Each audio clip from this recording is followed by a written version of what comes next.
Tactical MIDI.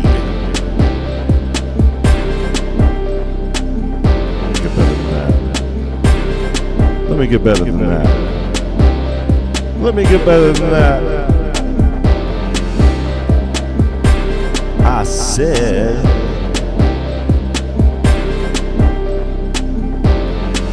Tactical MIDI.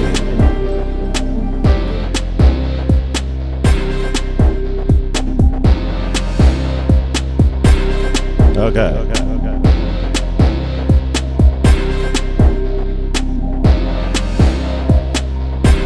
Let me run this.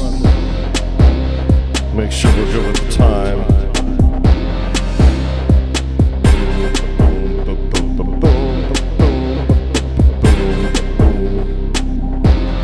As you can see,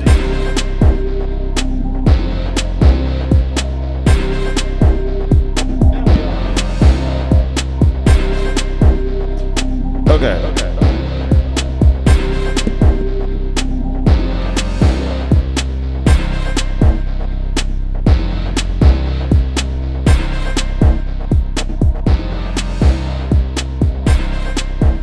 I don't think I'd do a low one on that one. Okay, let's just get booted up here. Just gotta make sure everything's good. Close up the knife.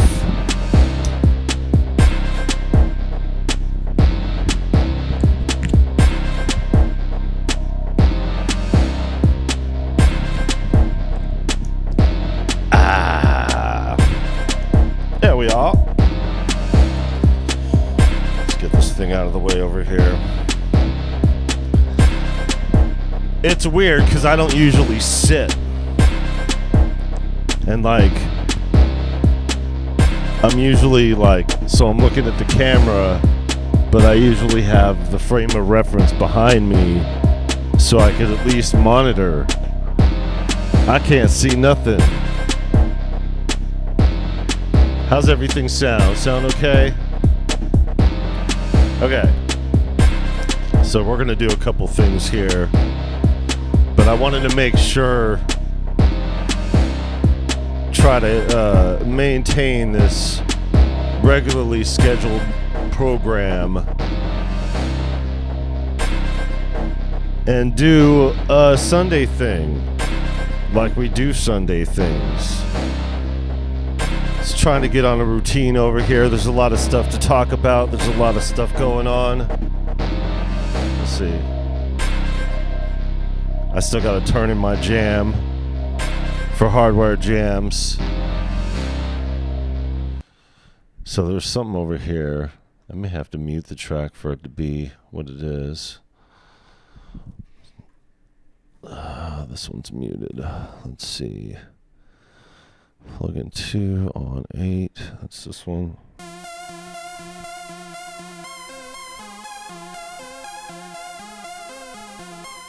Okay. So, I do have this Jura synth. And you know what? It doesn't sound bad.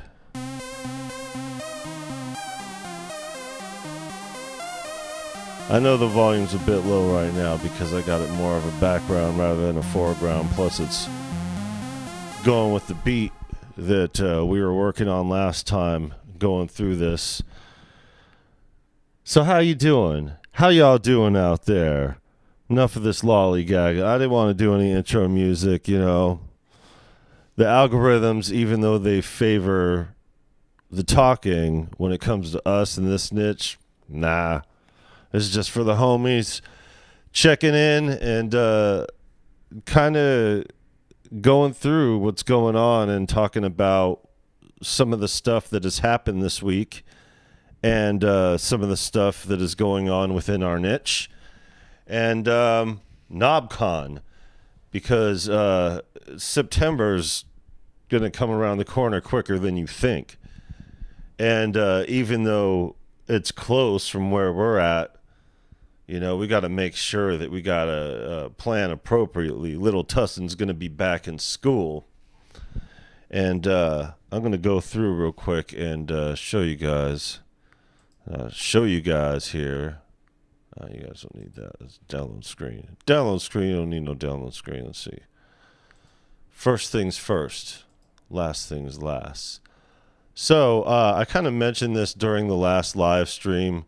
This is the picture of it, and I'm going to go ahead and put them on blast because that's what you get for having a public profile, you son of a bitch.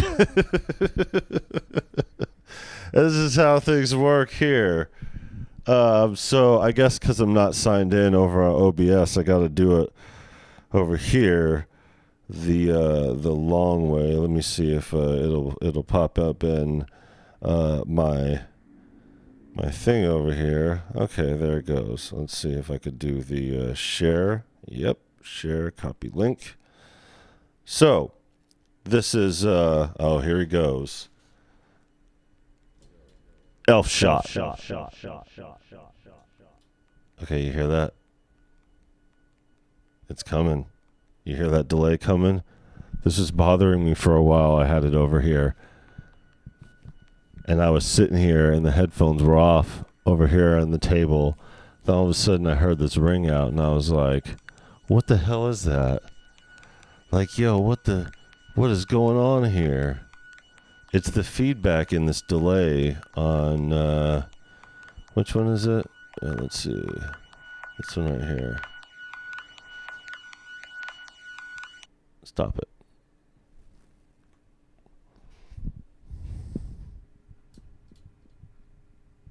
Lupino Viali.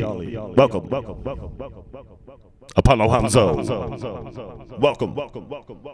The electronic composer. How you doing? Dope Live. I missed the first part of it. I didn't know you were going live, and I don't get notifications either. Yeah, you know, YouTube, they be messing with the settings and doing all that other stuff or whatever. Let me turn this down a little bit. Which one's that? Oh, it's Ollie's whining a little bit. Okay, just making sure that's right. All right, so first things first. As you can see, Elf Shot in the chat. This is his channel here. This is, for those who are unfamiliar, this is my son here. This is, I'm his Darth Vader, for sure. So he's been getting into hardware jams and starting out here on YouTube and jamming on YouTube.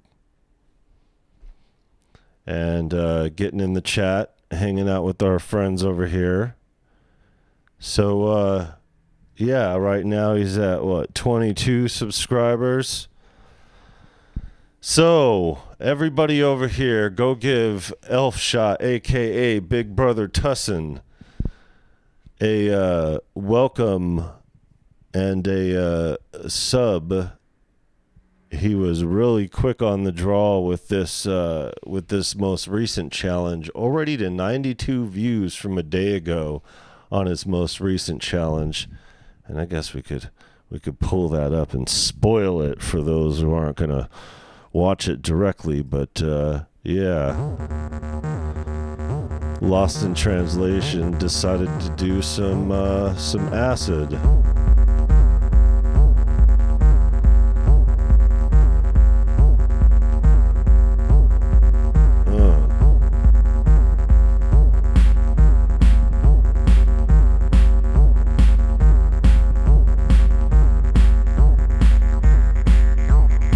Basically, all those views are me listening to it myself. Oh, they'll take those away.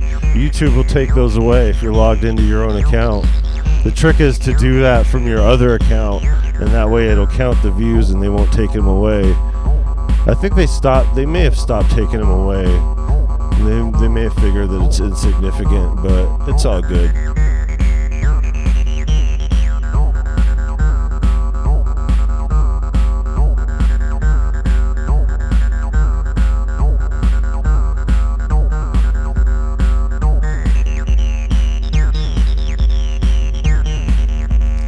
It's funny, it's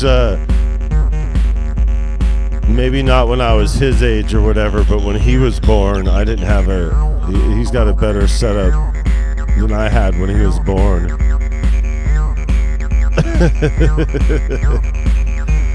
It's kind of weird being like he in disguise if you're not here in the fucking chat.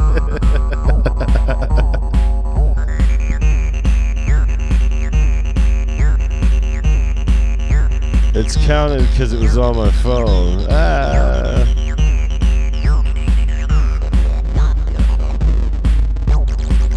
Oh, what fun. What fun.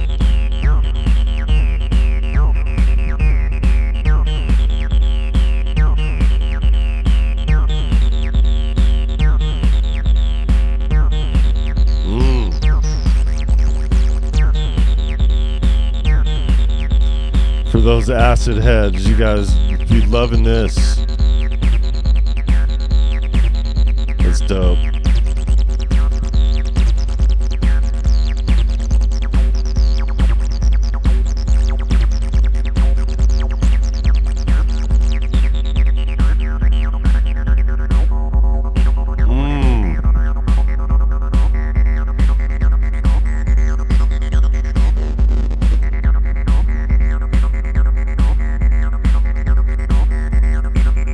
So, and this will play tomorrow, probably one of the first jams, because it was like a few minutes after it announced, and most who participate are across the pond, so their time schedule is a lot different. So they usually get in their jams, those who are first get in their jams that night, but that night for them isn't until, even if they get it in the morning, like, you still beat them. You'll be like the second or third jam, or knowing the luck of the universe, you'll be first again, like you were the first last week, just on some happenstance of spinning the wheel. So it's just my arms, not too. Yeah, but that's the thing, like, yeah, for sure. But I mean, this is what we do. You know, when I usually do my stuff here, it's like, this is the first time any of y'all seeing my face for weeks. I don't think I pointed the camera, even doing the thing. I don't think I pointed the camera at myself for a minute.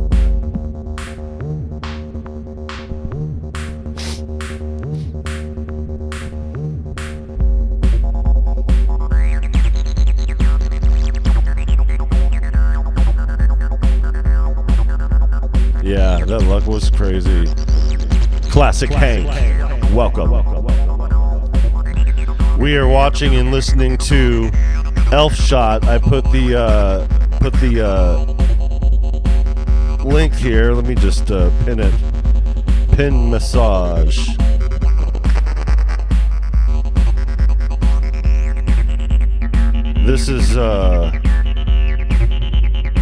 This is my son here. He's been getting active on YouTube, starting with his channel and getting on hardware jams.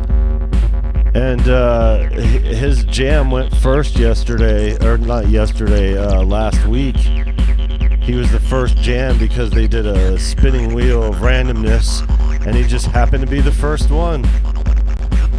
So, but welcome with open arms to my oldest, and now that we're here in the Midwest, we're just a mere 3 hours and some change apart from one another rather than several days. So, but yeah, it seems like that trip really lit a fire, huh? I mean, I don't know if it's just, I mean, I know it wasn't coincidence, but like, it's like that whole thing. Oh wait. Okay, it didn't do ads. So yeah, check out my son Elf Shot, aka Big Brother Tussin. Yeah, we could do a live collab jam for sure. Yeah, dope stuff. Okay, so while we're at this house cleaning stuff, here we are with the other thing, the Virus TV channel. From son to father. This channel here, some of you guys know that we've mentioned before, I've mentioned before, we've gone through some of the things here that we've done and kind of cross-pollinated over here, for lack of better terminology. Like here's Lil Tussin and Wagabutt at NAMM, messing on the bubbles. Here's him getting down with this dude over here. I played this a few times. So this right here is the Virus TV channel. And the Virus TV channel is the other YouTube channel. I did make a post about it in the comment section, or in the community section on one of the posts, just kind of making mention that we've got this whole other channel here, and it's not necessarily music related. I mean, it is obviously when it comes to stuff like this, you know, the overflow of it all. And yeah, so it's kind of like the personal journey, the stuff that doesn't fit on Viral Beats, the stuff that I would never put on here. I did, I think, put this on here in addition to one of the other videos with going through NAMM. God, this is a long time ago. He was 5 years old. He's about to be double that in a month. He got the Viral Beats t-shirt. Viral Beats the t-shirt. Yeah. Dope stuff. Dude over here looking like his grandpa and shit. Anyways, the reason why I make mention of this, because you guys should head over and subscribe to that channel as well, because there's a lot of stuff going on it. Check this out. Hold on. Check this out. So there's other stuff. This whole thing from the DJ Craze, me and the homie Rosie from Fun Family.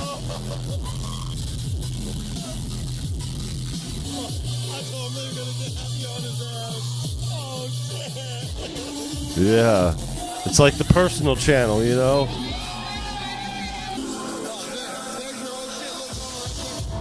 DJ Craze.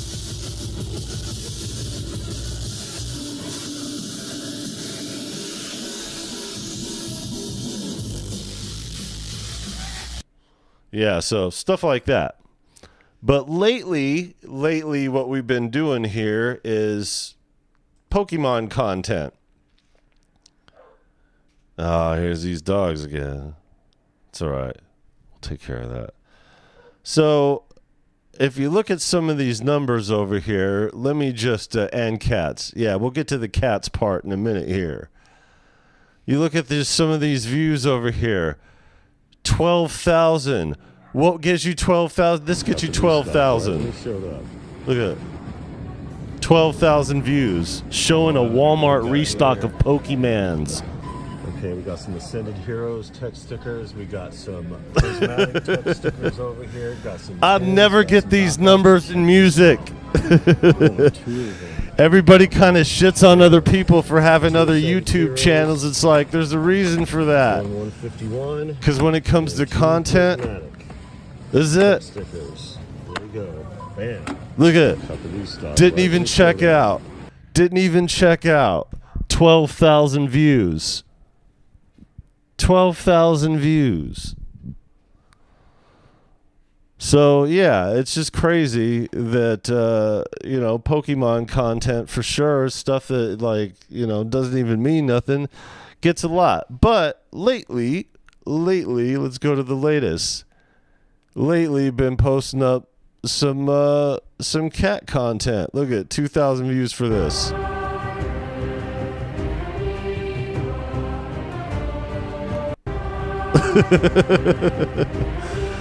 Cats on the night watch.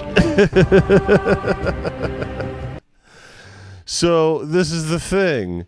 What gains the interest? Look at this. 1,000 views for Ollie yawning. No, not Swirls playing with the ball. Ollie yawning. Look at it. Tired yawn. That's it. That's it. 1,000 views just like that. Swirls playing with the ball. I put a little...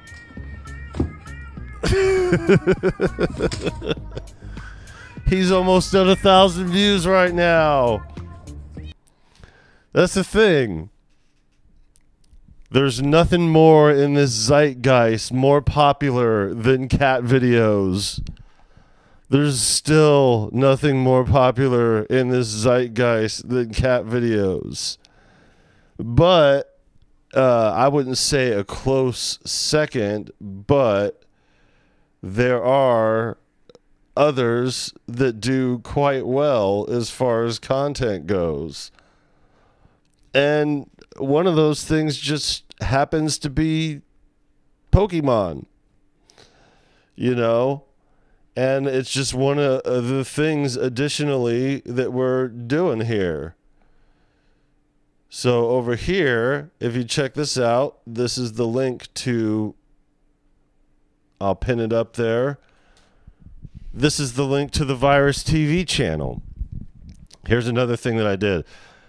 Remember I was talking about those video games over here? Going through the entire collection over here. All these... I put the music behind it and I edited it. Just like 10 minutes. This whole collection of obscure... Tell or not for the Nintendo console itself. Obscure Nintendo games. Props. Welcome. But yeah, not something that you would see in your average collection. And not something that I would be posting here on YouTube in this zeitgeist for what we do. You know, I'm not going to be posting ripping packs of Pokemon with the boy on Viral Beats. I'm not going to post these cats.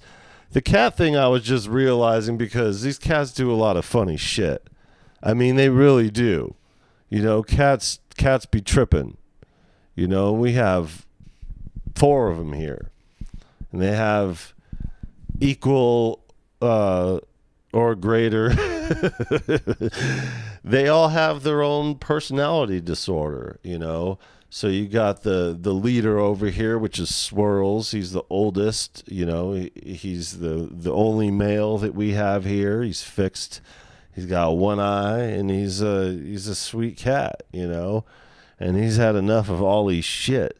And Ollie is our cat that we brought from Vancouver over. And then there's another cat over here, Callie, who's, you know, kind of a spaz.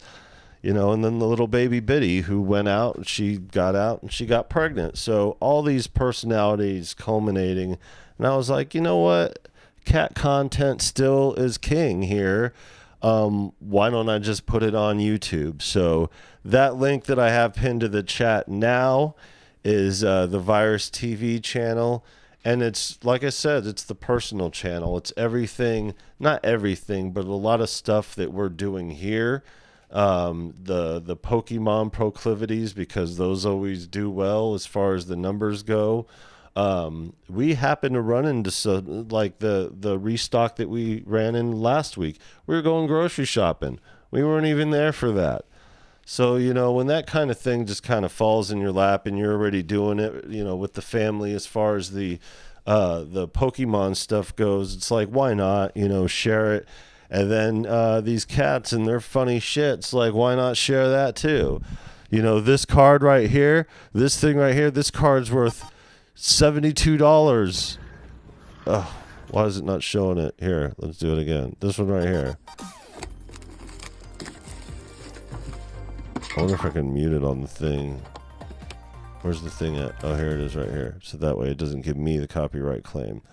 Yeah, so just a little few seconds of going through ripping packs or whatever and showing off some of the stuff that we got, and that's why we got into this hobby. It's not only for the kids, but for the adults, it makes a little bit of supplemental income. It sure hell makes more than music. This card right here is worth $72. If I get it graded, it's worth $900. That's just currently, but it's crazy stuff like that. What's that? 1.6 thousand views. It's low hanging fruit. And already, there's other stuff like with the videos and stuff like that. Yeah, they don't get as many views. We got little Tussin over here. I've showed these videos off a few times over here, but it's just kind of documenting the personal journey. And one of the things that is going on here with everything here, little Tussin's out of school for the summer. And we're in a new town, and there's a lot of stuff going on with the Pokemon stuff. There's a lot of stuff going on with everything else. So, documenting the journey and all the stuff that doesn't fit here on Viral Beats, yeah, it just makes sense. So subscribe to the Virus TV channel. There's going to be a lot more stuff coming, but you can't go wrong with cats. But there's a lot of stuff as far as the house goes and everything like that. So I just wanted to get those two things out of the way. It's been a welcome addition having my oldest over here participate in hardware jams in not only a meaningful way, but pop in here in the chat and say what's up to you guys and hang out with us and realize that this is where the cool people hang out on the internet as far as YouTube goes. We may not have the numbers, but we got the music, and our friendships is tight, yo. Anyways, enough of that BS. Here's the other thing. Now that the I guess you would call it housekeeping. I say house cleaning because that's what I've been doing a lot with my time.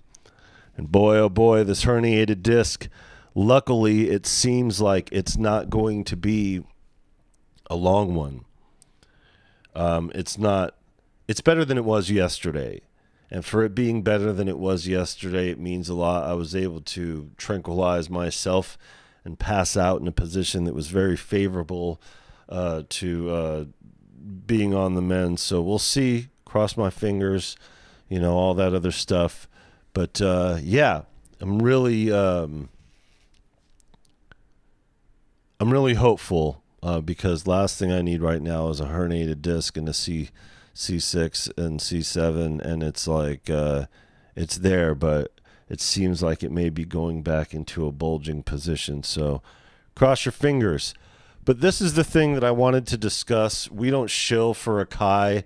There's nothing, we're not sponsored by them. We kind of mentioned this when going through the cinematic pads, something that a lot of people did not see coming, and that is Spitfire Audio's collaboration with Akai and throwing some of their stuff into the MPCs. And I'm not really one to jump on the bandwagon and get whatever's going first and be like, oh, yeah. But there's something to be said about needing to do that really in this niche when it comes to new stuff. But you play with the stuff that you like to use. You use the stuff that you would actually use. And there's no harm in showing off the thing that you paid your own money for, to kind of check it out, to see where it stands. And considering that the price was right after the discount code, it was only $20. They're $30 normally. Spitfire Audio has these originals, and they have the cinematic pads and the strings. I didn't get the strings. I probably will because the pads are really good. And I was kind of, I wasn't really taken aback by it because I know that they do quality work. let me just throw in the plugin over here because I have everything hooked up so you guys could grab the audio of it. And most of you guys have been here and know what is what with it.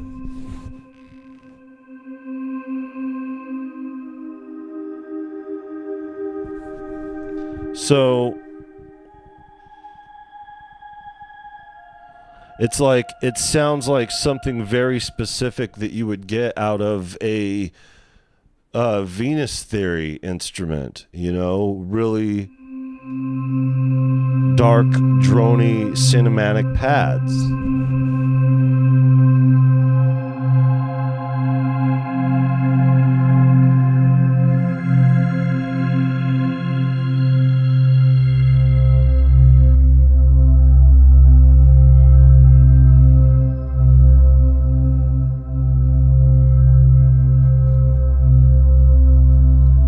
I like it.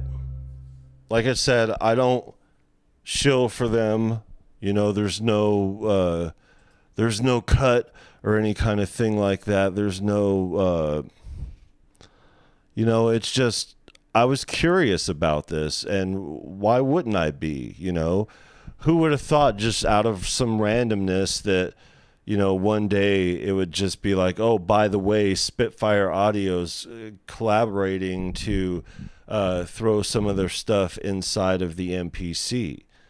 I mean, always the reaction is great, but there's a high skepticism when it comes to this kind of stuff, because no matter what they do or try to do with the MPC, you know, you worry about a lot of the ways that they just haphazardly just try to throw things in there.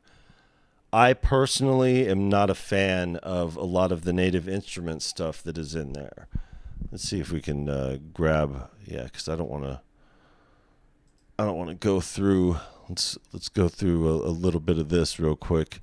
Yeah, I mean, let's do the expansion ones over here. So, okay, so the Native Instruments stuff, since we're already talking about the Akai stuff. One of the reasons why I decided to do this live stream and talk about this kind of stuff is because we're not a plugin review channel. We're not a gear review channel. I did my thoughts on the Roland Phantom after a year getting into it and doing a video that was also going in depth on the workflow, because I felt that it was something that was not available. It wasn't available, really. People doing things here or there, you know. I digress. You know, these companies don't pay to do this, and even if they did, we're stretched super thin on time with everything. You know, one of the reasons why I don't do a lot of long form content, I mean, we do long form content going down the instruments of stuff, but when it comes to, you know, methodically going through and scripting out stuff, it's not something that we do very often, because the algorithm will, you know, do what it does with it, and you could end up spending 3 weeks to a month working on a video and have it not go anywhere, and all your efforts mean nothing, and you're not getting paid for it as well. What did you do with your time? You know, and being of a sound mind body who prioritizes the music over everything, we're already stretched thin in that regard. So the whole purpose of this channel, and I'll keep saying it over and over again, it's the same thing. You know, we do a lot of cool shit in this music game, you know, no matter where you're sitting at the table.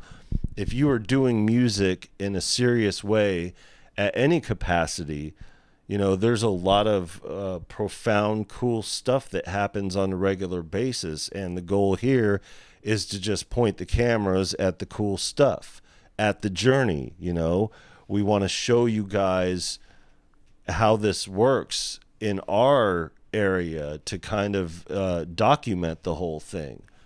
And there's a flip side to that, because there's a long drawn out personal journey that's completely separate from it, no matter how much you talk about it in your music.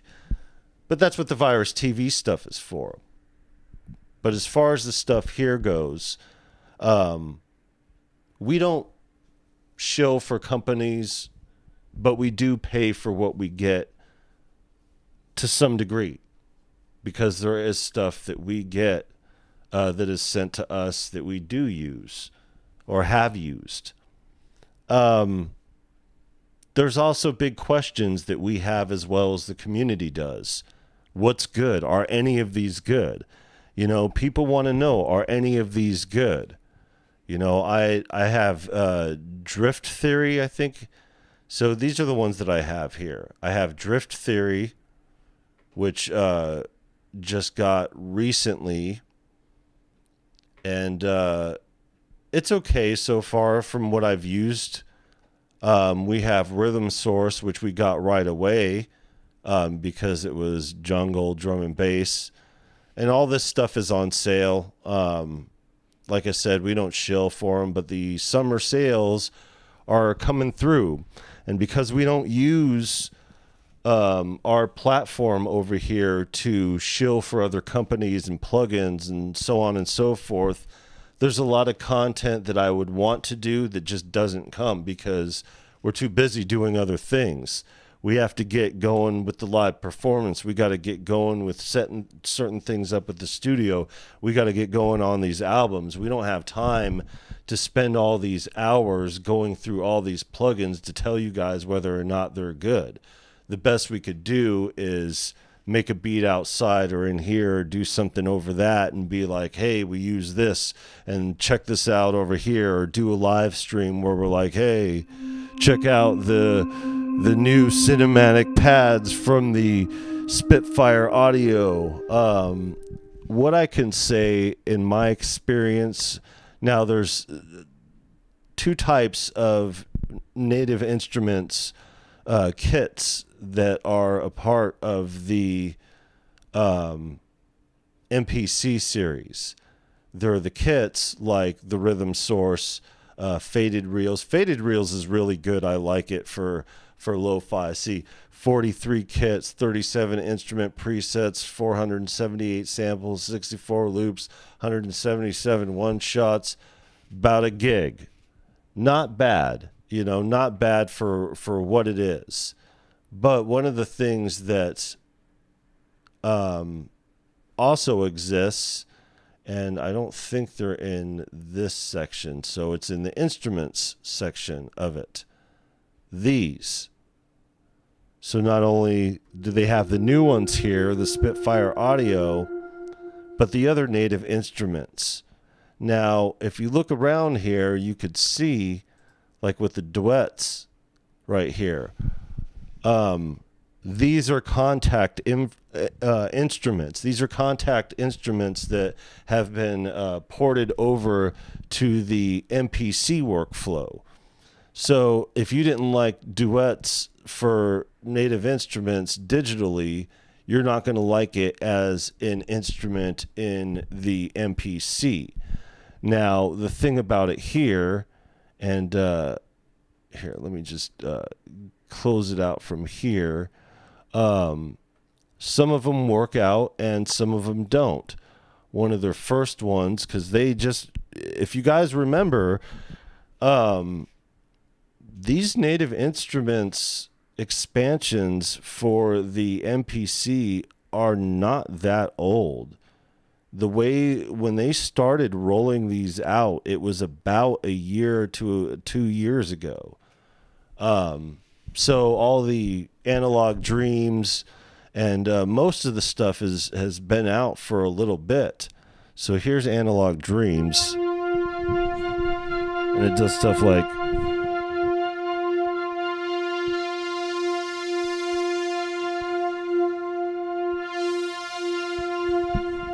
it's like an interactive user interface, and there's nothing wrong with it.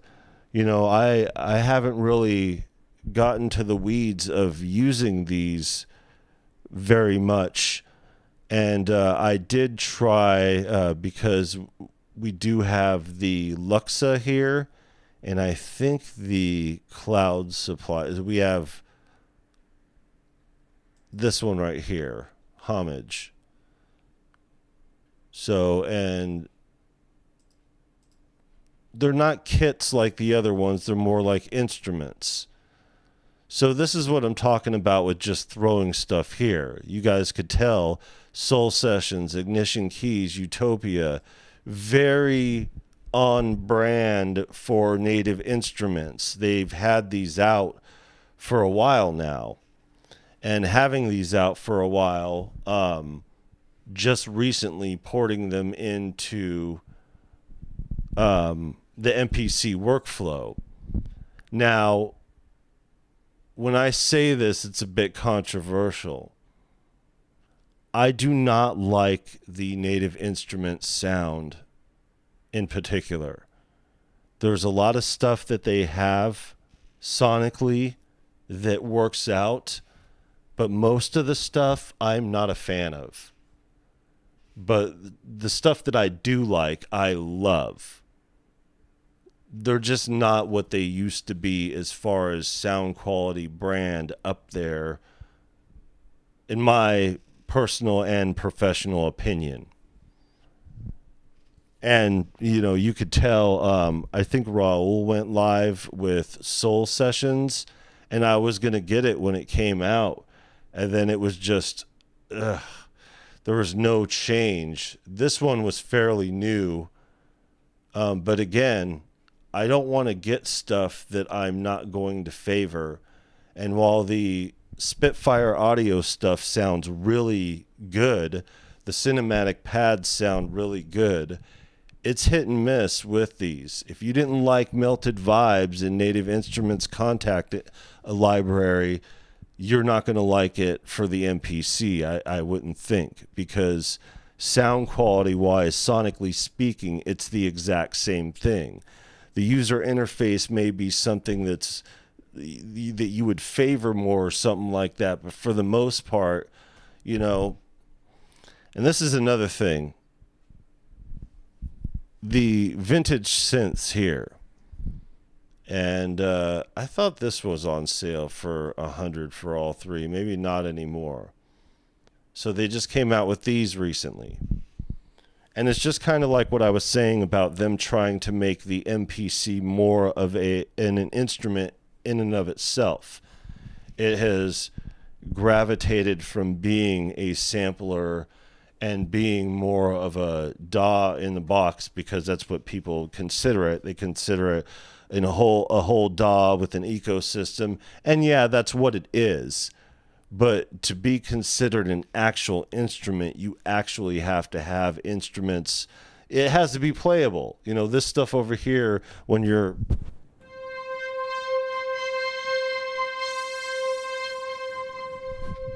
I mean, when it comes to playing instruments, if you're hands-on with it, you're hands-on with it. Spitfire's been around for a while. Yeah, sorry to paraphrase. I threw that 4 in there. I don't know why. Yeah, they have been around a while. And that's another reason why it was kind of weird for them to just pop in one day and be like, by the way, we're doing the expansions for the MPC. Did you see that coming? I didn't see it coming. But we're not in the cool kids club when it comes down to it. So we're cool enough to see some of these for what they are, take advantage where we can, and just forego the rest. When it comes to all of these, yeah, I took a chance with Luxa just as a content matter. But that was around the time that, you know, I decided, hey, you know, it's not really my bag to do content on stuff that I'm not interested in. And when I played it, it was not something that I wanted to run through and do a preset. I'm a changed man. Harumph. I was wondering whether or not it was a bit of contention with the MPC having gotten rid of it, and you said for Electron,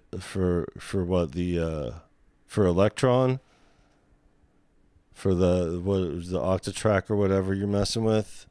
You have to correct me if I'm wrong, but so as far as these go, I was gonna do, and I still might do a whole video on it. It's just I have these thoughts and ideas about doing videos that, you know, may or may not be in the pipeline, and it's just like months go by and they don't get done. And the reason for that is because life beyond that bullshit sometimes, and you know, you got to just take it as it comes and realize that these motherfuckers ain't paying me, you know, and it doesn't matter. It's not about the money. It's just about the standard of living, and the standard of living that we live in isn't to put a spotlight on any of these companies. It's to put a spotlight on our music and the things that make our music what it is. And, you know, just as well as everybody else within our space here, you know, we talk about gear, we talk about, you know, music, we talk about plugins,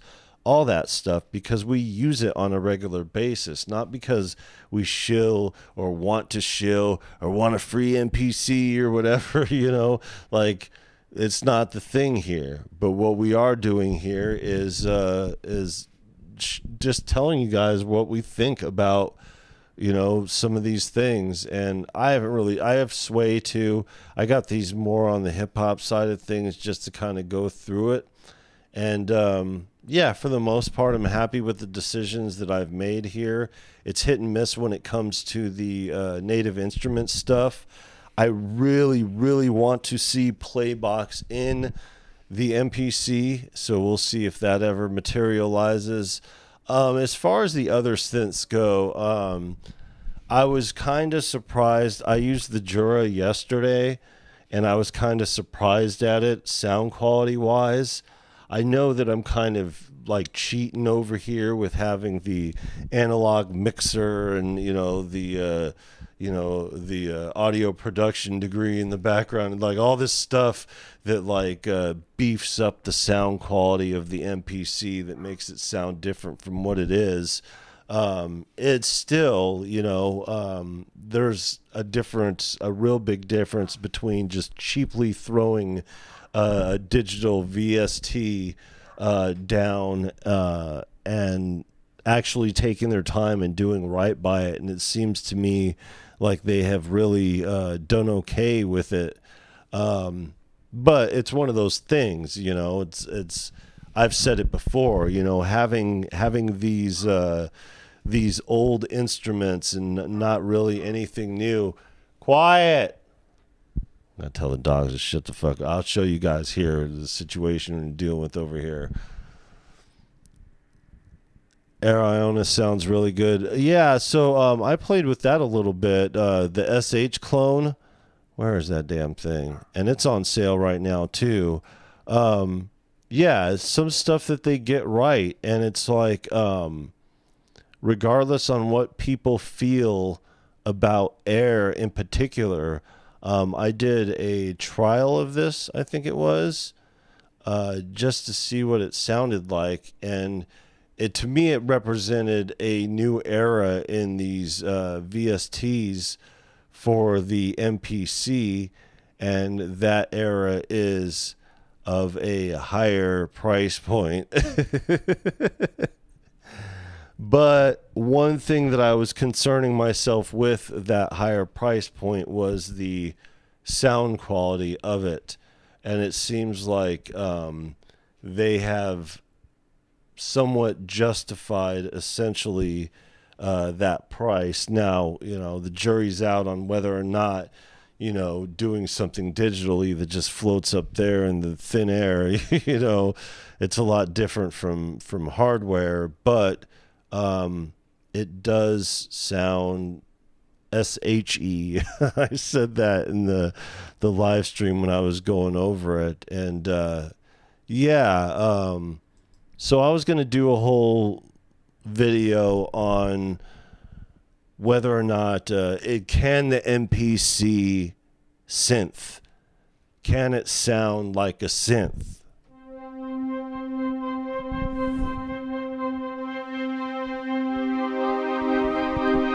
And I know this is Native Instruments, not, their other thing, but let's see, where is the one with the plugin? Let's see, I think it's this one.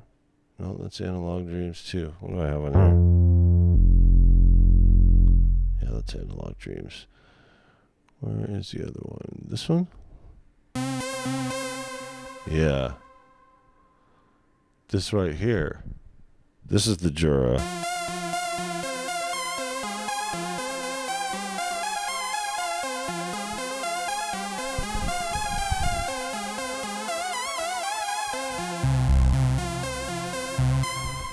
So, they did a good job sonically of capturing a lot of these things. I do have my opinions on recapturing some of these old vintage synthesizers and how they're just, overplayed because, we all loved them at the time. They were inventive and they were new and they sounded great. And there's a reason why we're nostalgic about them, because they still sound great and hold up after all these years.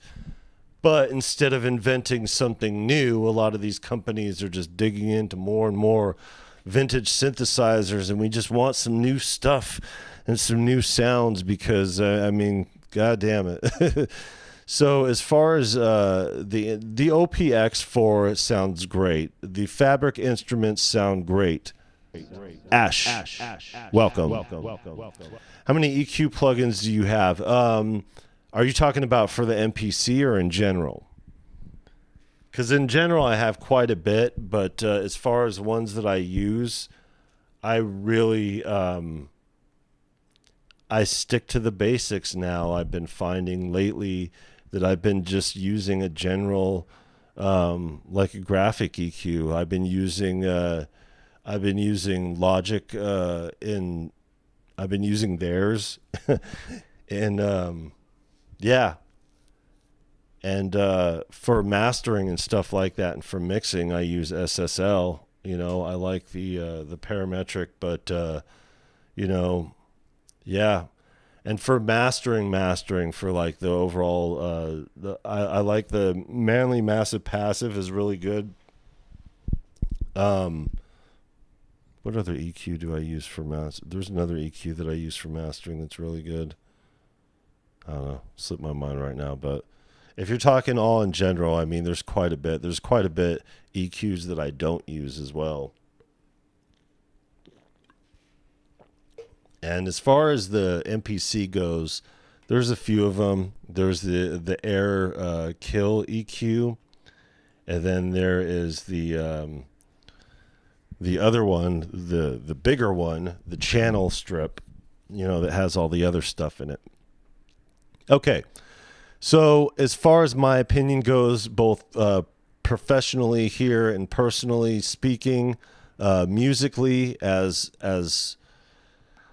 it just really depends on what your style is. You're not going to get anything new out of Native Instruments that you haven't already heard from Native Instruments. There are things that have been modified and adapted for MPC, like the homage and the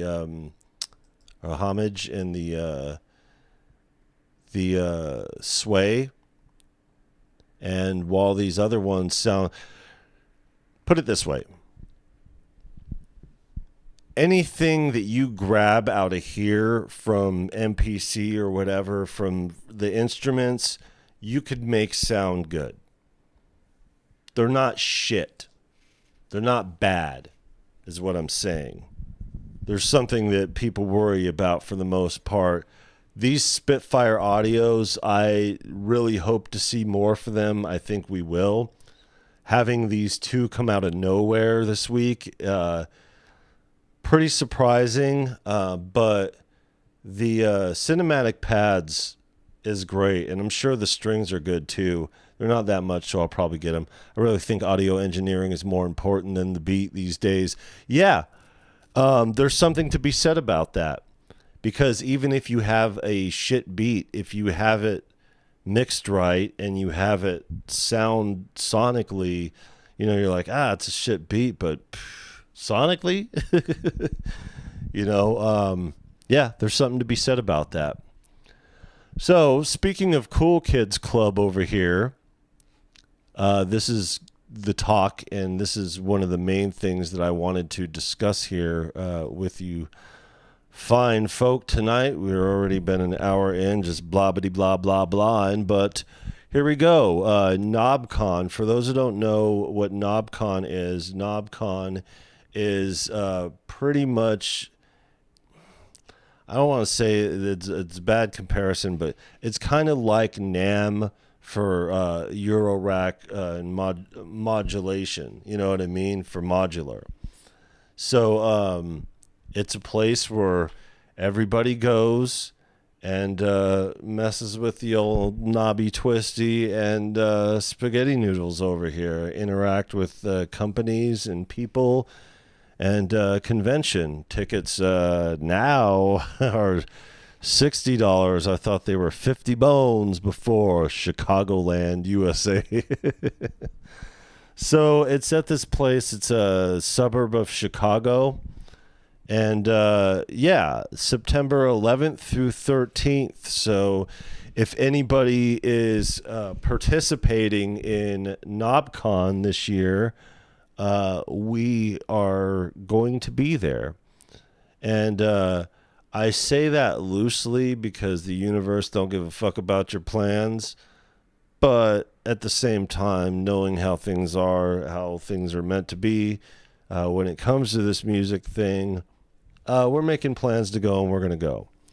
It's only a few hours away from here. So if you guys have any plans to go to Knobcon in September, yeah, I want to make a thing of it. Other than bringing the MPC, yeah, I'll probably bring the MPC and sample there. That would be one of those things that'd be good to have the MPC sample for, just to have something little to be on the road with. But yeah, I do want to, sample my ass off when it comes down to that, and have a good time, because yeah,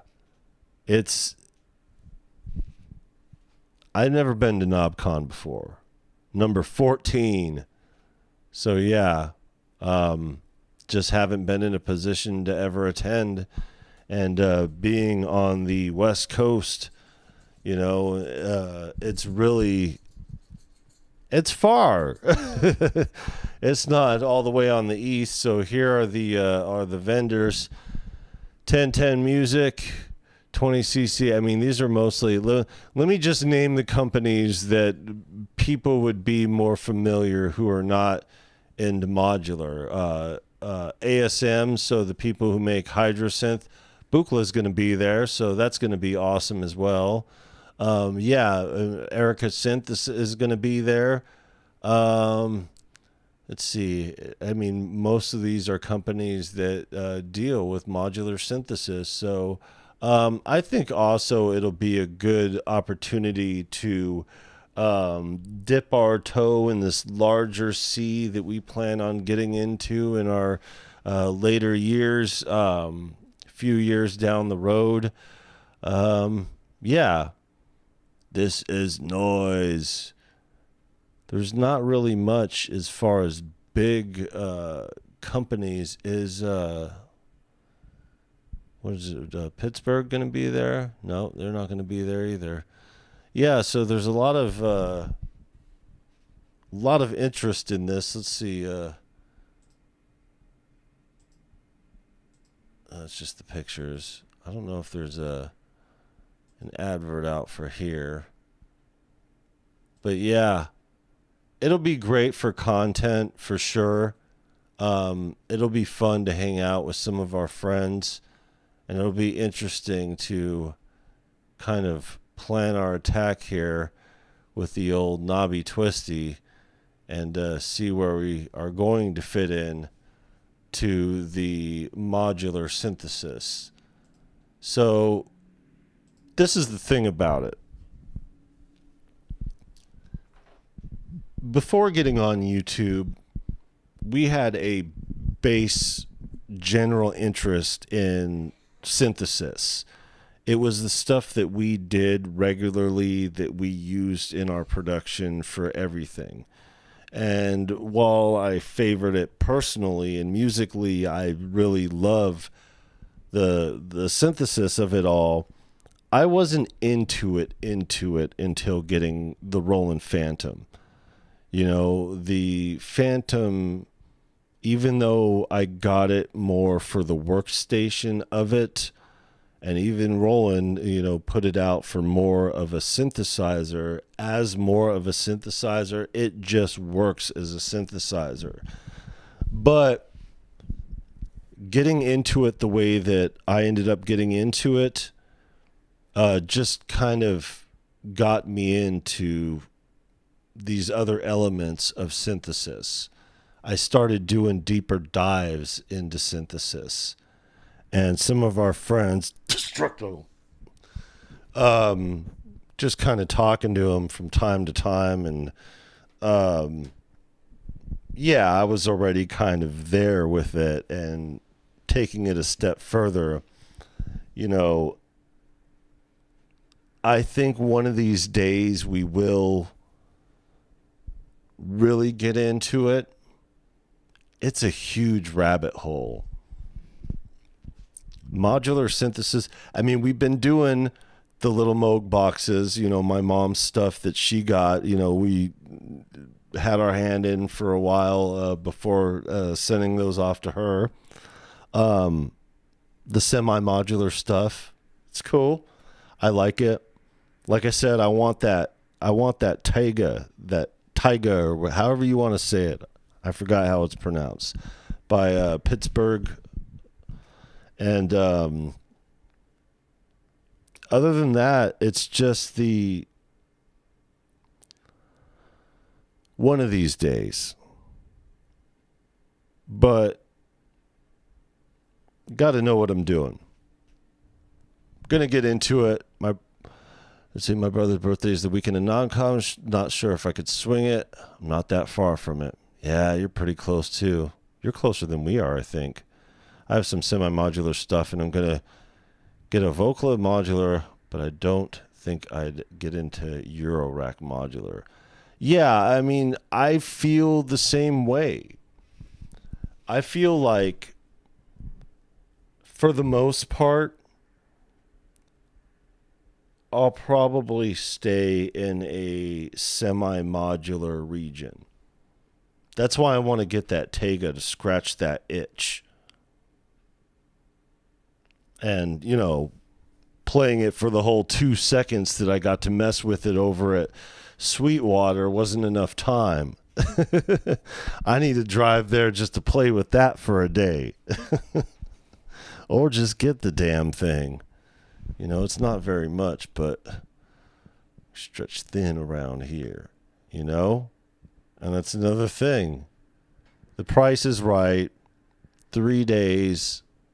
You know, it's going to be a good event. It's going to be a good event for content for the YouTube thing. It's going to be a good event to interact with some of our friends. This world needs a hero. Welcome.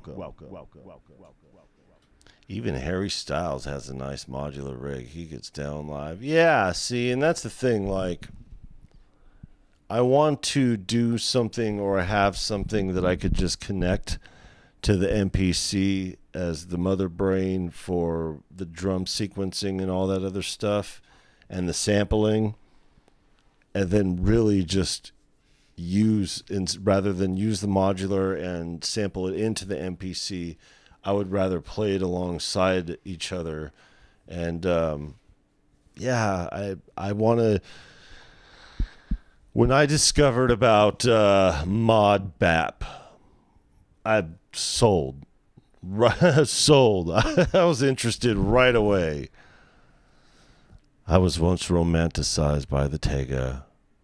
I've always dug Pittsburgh instruments. Yeah.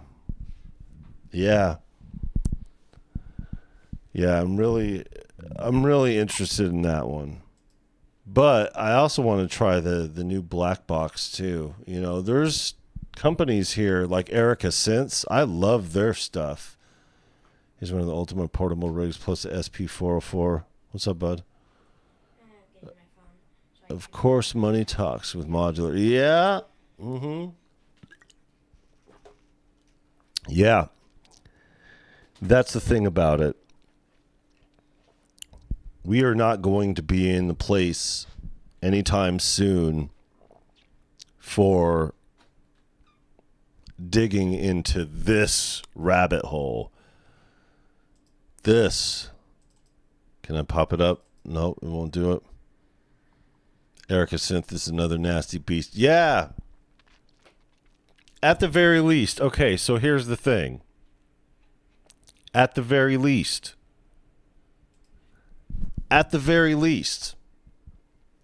we get the content. We show everybody what Knobcon is like for those who aren't there. And we really look at some of this stuff. And some of the stuff that I already like. But maybe, just maybe, we'll be able to get our hands on something to take back with us. Just maybe. Now, I got a motherfucking money. I'm not going there to make any acquisitions or any purchases of any kind. But yeah, it's close to a lot of our friends. Content be damned. I would like to do the content. I don't care what kind of numbers the content does, but I would like to do a live stream or two. I would like to jam too. Can't jam with the modular. See, this is another thing too. This is the other thing. Hold on. Let me go in here. Where's the Sweetwater? Sweetwater. I should have already had that on the thing. I don't care about that.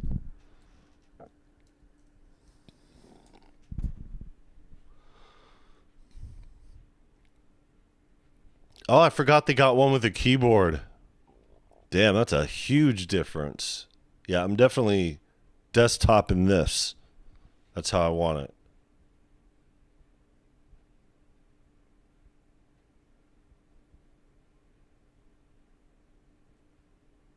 Yeah. I still want it. Only 3 left. I would like it before going to Knobcon. But that's the thing. Things that I would like to have versus things that we need here. You know, it's like, this is the thing about it. I have a herniated disc for a reason. You know, and it's not music. You know, I've been doing a lot of yard work. You want to see my new gear? Let's take a trip out to the garage. You know, got a lawnmower right when the MPC sample came out. You know, got a leaf blower, got a weed whacker. You know, these are the things. We didn't have these coming into this place. You know, but we sure as shit need to maintain it and get a proper thing going. And with all that, there's a lot of life happening. You know, we're trying to supplement our income with some Pokemon here and there. But for the most part, yeah, it's Eurorack is such a large rabbit hole. And when it comes to stuff that I want or stuff that I would really want to have, I've been considering more of the need element. And when you have an MPC, up-to-date MPC, you have an up-to-date MIDI controller that, you know, reads more like a keyboard and able to, fuse these two worlds together. Got the mini freak and a reface. See, it scratches that itch. And instead of digging down that rabbit hole where I can't dig down that rabbit hole, we do not have that level of income to be able to do that right now. And even if we had that level of income to do that right now, don't have the time that we would need to throw into, just a little bit at a time, just a little bit at a time. And when it comes to everything, we got to get going on this album, not this album, these albums. So we're going to start streaming more of the albums. We're going to do those 4-hour blocks. The only thing that's been holding up those things from happening is the move. And we have been unpacking and taking care of everything that we've needed to take care of here for the move. And we're starting to get comfortable to where there is an ebb and flow of a schedule for everybody here. And with that, I can navigate around other people's schedules. And even though there's this temporary situation here in Lil Tusson's room, let me see if I can do it over here. Let's see. Lil Tusson's room. It's funny, the irony of this, I wouldn't say weird and I wouldn't really say ugly, but the unique color scheme of the paint job, it actually matches the tapestry and ironically enough matches the Knobcon logo over here. NPC will keep you off the spaghetti just because you can. Yeah, I don't mind noodling around. It's just, we have the space for it. It's just don't have the income for it. And don't have the time to have the income for it, even if we could or wanted to. Family first, music later. Word. That's why you guys haven't been seeing me as regular as I was beforehand. Attempting to take a break so I could get going on these albums and get going with the live performance to make sure that we would be ready for this season. And even though we got ready to that point, still got to dial in the performance a little bit. Still got to dial in the performance between my rapping proclivities and the stuff over here on the MPC. It's a lot. It's a lot that we got going on, but we sure as hell are going to be ready for the season, and the season is upon us. It's summer, it may not be official in a lot of places, but, for here, our spring is just about over. You see a little Tussin walk by over there. Look at it. What's up? I'm going to have to make some noise rolling that. No. For what? This object tracking. No, You're not going to do that over here while I'm streaming, and you're not going to put me in a position where I can't do anything about it because I'm streaming. My audience don't care about me talking to you on live. You're not going to hem me up like that. No. Do not do that while I'm streaming. Go in the other room and wait till I'm done. Find something else. This cat. I swear to God. Okay, out. Go. I gotta finish my thought elsewhere.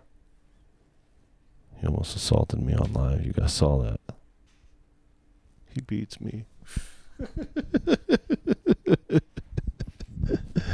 Sample the cat. You goddamn right. And that's what I'm going to do, getting through a lot of it. There's a lot of fun stuff. And the stuff that we've been doing over here lately, like the sampling prints and all the other stuff, it's because we plan on putting those into practice, plan on using those, but Knobcon is going to be a pretty good experience. I've never been to a Knobcon before. It's close by. A lot of our friends are going to be there. It's going to be great for content. It's going to be great for the journey, and it's going to be great to go there and really talk to some of these companies about where I want to go in my modular Euro rack proclivities. And we'll see. Hope to see you guys there. And other than that, we're going to be just doing our thing until then. September is quite a ways away, but it's going to come up sooner than you realize. So, Knobcon. Yeah. Let's go. So, speaking of Cool Kids Club, now, I'm not shilling. This isn't a shill. One thing that we do have here, and the link is in the description. I guess I'll just go through and grab it right now as well. Let's see if it'll take me straight to there. And then I'll put it on the thing. So, there. Copy. Yeah. Just give me the serum. Now, this right here is the unpin. Okay, so I don't know what I did here. There we go. Hold on. There we go. Oh, I put it on there twice. There. Okay. What I just posted here is the affiliate ID link to Plugin Boutique, which we got from hitting 2,000 subscribers, I think was the thing here. And we have not been actively promoting our affiliate link. There's a reason for that. There's a lot of stuff that we could be doing. Like if I did plugin reviews and all this other stuff, like, I mean, I could really run it up and do, but that's not why we exist here in this YouTube space. Like that's the thing. Like, as much as it would just be a job and, you know, doing all this other stuff, like when does it come to the point of making the music if you're too bogged down in all this other stuff? I'd rather explore for the sake of exploring and find out what I'm going to be using on a piece of music rather than explore for the purpose of trying to do some digital panhandling over here. You know, there's a lot of controversy, and I'm going to go up here and just, yeah. So there's a lot of controversy here in this YouTube space with some of the people that we support over here. And I got the analog music shirt on right now with the EA ski on the side. And, you know, people know that, you know, I've been really supportive of EA ski and, you know, just what he does musically and his, you know, drum kits and so on and so forth. But somebody mentioned something about, you know, digital panhandling and how, you know, making music on YouTube for the sake of blah, blah, you know, just a lot of people do that. You know, there's a lot of shilling that goes on in the space to where it causes the controversy every so often, you know, a few times a year, a few situations, depending on what it is, who it is. I'm not going to go down the list of the things and start talking about other YouTubers. There's the content stuff that we're working on for that. So the reason why I'm putting this up here is because being in the Cool Kids Club for the affiliate ID at Plugin Boutique, they did send me this for free. I did not pay for it. So it's part of the one of the perks here because Excite Audio is Plugin Boutique's brand, and because of that, having a Plugin Boutique affiliate link, they embargo their own plugins upon you if you want to use them, try them out, whatever. I did the Evolve the metal one. I forgot what it's called. What is that called? Alloy? Is that right? Is that what the other one's called? And I don't know if it was just the way that I was hearing things that night or going through it, but I didn't like it. So I didn't do content on it. This one, because we're stretched so thin on time and what we're working on, I don't want to go live with something like this. I would rather go live with something heavier, like, Pigments or Phase Plant or, something like that. But I am curious about this. And This World Needs a Hero says it's a CPU hog. Got it for free, the light version, though. Okay. I could upgrade for $19, but I'm good. See, that's the thing. Like, this is the problem with, and I'm not, no shade to Plug-in Boutique or Excite Audio or what they do, but this is the problem with going through this kind of thing. Like, if you don't like it, then what do? You spend all that time, demoing stuff that you don't like. And fine, get your money where you need to get your money if your bag is dependent on that. It's just, we're not going to be doing things for the sake of being in the other cool kids club. We may be in the cool kids club as far as being on the side of the subscribers and the affiliate ID.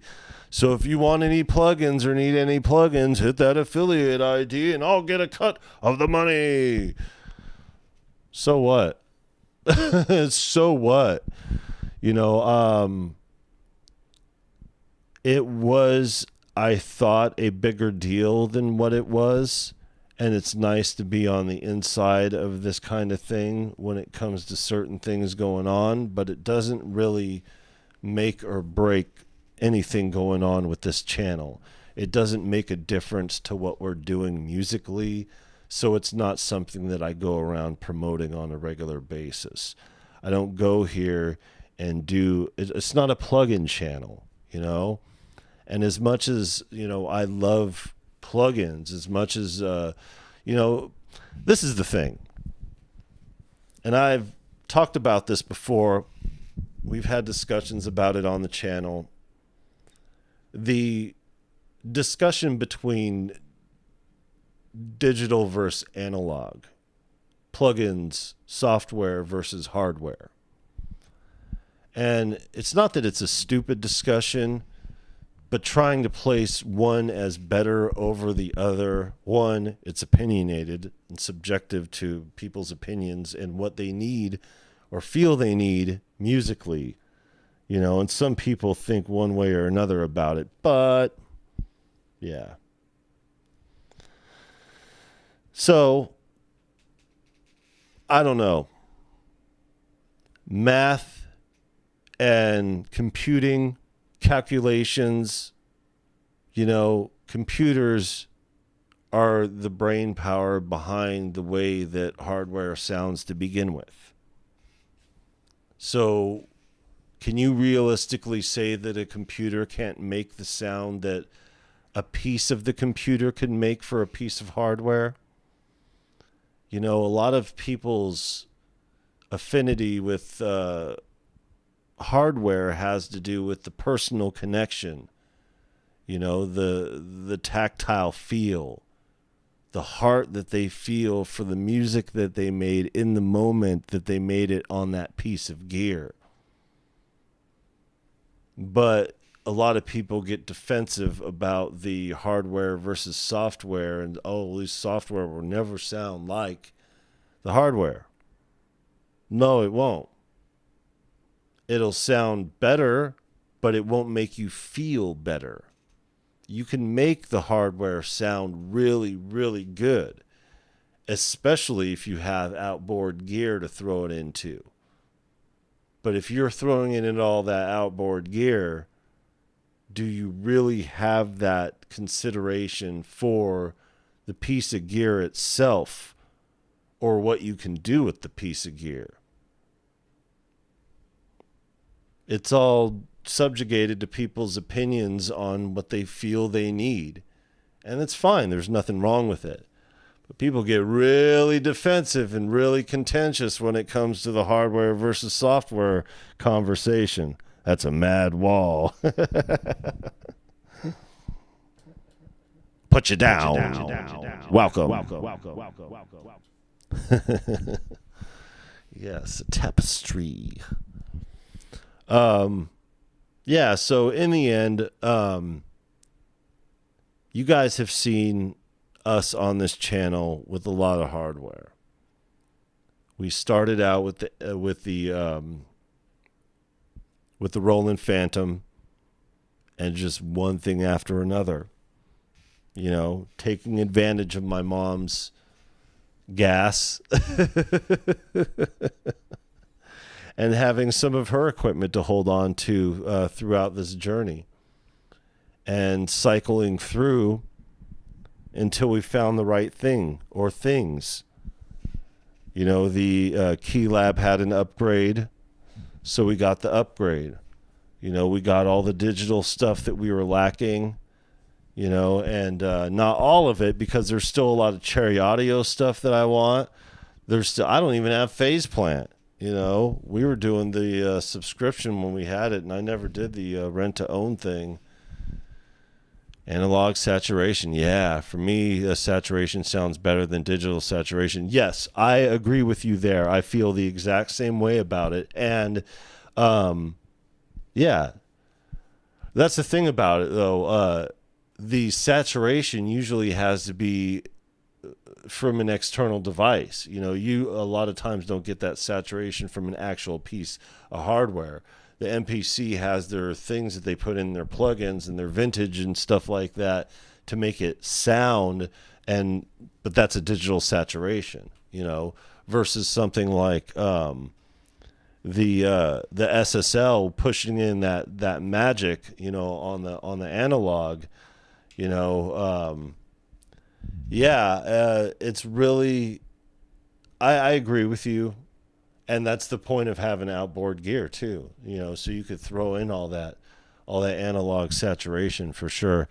Everything gets digitized in the end, unless you have pure analog end to end that include recording medium. Yeah. People don't realize when they have their gear playing for them and then they throw it in to be recorded through a DAW, and what the DAW does to it, you know, depending on how true your analog signal is, you know. And that's why instead of using the SSL interface that we were using before, that has the you know, the 4K, you know, that sounds great. This Zoom over here as an interface has the ADDA converters. So it sounds very, very good. And if there's any analog situation that goes through, you know, it pushes it back and gives a more true to life sound for whatever's coming out of this analog mixer that I have hooked in directly into the thing. So everybody has their way of coloring things and saturating and everything. And in my case, I do a lot of money chewing things of nature, digital room. Most of my bus compression comes from the drum machines themselves. Yeah, and that's what I really like about the drum machines, because they have a lot of that saturation for sure. Right now I'm DAWless and implementing reel-to-reel in the recording. Oh, nice. Yeah, I know. I was like, money. Moving? What was it? What were you going to say? Do a lot of money. Moving? Movies? I'm trying to think. Anyway, so my point here with this whole Excite Audio, Evolved Nest, acoustics, you know, all that other stuff, I'm going to check it out. I'm not going to devote a whole live to it. If it's good enough, then I'll do some content on it. If I don't like it, I won't. But there's still the time frame to be able to get all this done, because everything else that we're doing, and not really deadlines on that much. However, there is a deadline on this, whatchamacallit, the Hardware Jam. So, what are you using for your stream audio? It sounds great. I appreciate you, Eddie. Welcome. Pretty basic stuff. SM58 into the analog mixer, which is Yamaha. Yamaha into the Zoom recorder. It's the what is it? H4, I think. I don't know. H6. I don't know. I forget. I forget which one it is. H5. Yeah, H5. It's the H5. And the big difference there was the ADDA converters or whatever. So my input over here, the SM58 is being controlled. I could make myself real money over here if I wanted to. And yeah, so I have it dialed in over here in the EQ, and then it's got the effects over here, so I could give y'all the proper introductions when I feel like it. And yeah, you know, it works out, you know. So let's see. Ask yourself, would you favor artists / musicians like to go back to pre-digital times? All they come, yeah. So I am using OBS, yeah. And the thing that I have going through OBS too for the coming out of my master audio, I do have a brick wall limiter. It's the T-Rex. Yeah, and it's just on 0, and I think it's on 15 milliseconds or something like that. Like it's really like unity gain is where I set my limiters at. So it's just so I don't blow out eardrums and stuff. We had an unfortunate mishap here with the I think it was the F8 or whatever for it. But yeah, so the point that you were making here about the go back to pre-digital times and all that other stuff. Yeah, and some of those artists have converted too. If you remember Yes and all of them, and even Genesis, you know, a lot of those artists from back into the pre-digital age, they dove head first in the digital times. Radiohead, when they did, what was it? No, was it Radiohead? I think it was Radiohead. Was it Radiohead or was it... It was Gorillaz. They did The Fall. Yeah, on their iPad. OBS is my main, yeah. Given the chance, I think they would say no. Yeah, so there's something to be said about that, and that is that the mastering, the way that it came out, I mean, you could blame the mediums that they were on, or you could just blame the time. And this is one of those things that digital mastering and all that other stuff falls into play when people are like, you know, the milliseconds and the stuff that you use, the computing that you use in mastering, you could get it much more precise to get a more full sound out of it. And that didn't exist until the mid 90s, the late 90s and everything. If you remember, a lot of those really good albums that everybody loved the music, everybody loved the instrumentation. It's, you know, platinum plaques all around, right? But those things, sonically speaking, lacked the mastery to sound as good as they eventually turn into. That's why there are so many remasters out there, because there was a turning point in mixing and mastering that got it to a point where everything, sonically speaking, has the ability to be beefed up. And after that, almost immediately, just within a few years, that changed to where everything was over compressed and suppressed for the sake of converting it over to the digital world. So you were going to MP3s, and when we converted over to MP3s, even the first MP3s, they didn't have even 320 to start out with. So like the quality was crap, and getting back from that digital space. It took a while to get back, but once we got to a point with mastering to where we understood, like, look, we could use these tools, let's go back and master our stuff. Dr. Dre did all that with the Chronic, and there's a lot of those old records that you would consider timeless records that some of the people that still existed at the time when that transition was made, they went back and used that new mastering for their old stuff. And even though you will hear the old way of the way that it sounded, you will also hear the new version, the remastered version. And you remember when that turning point hit, because everybody was coming out with remasters to their albums.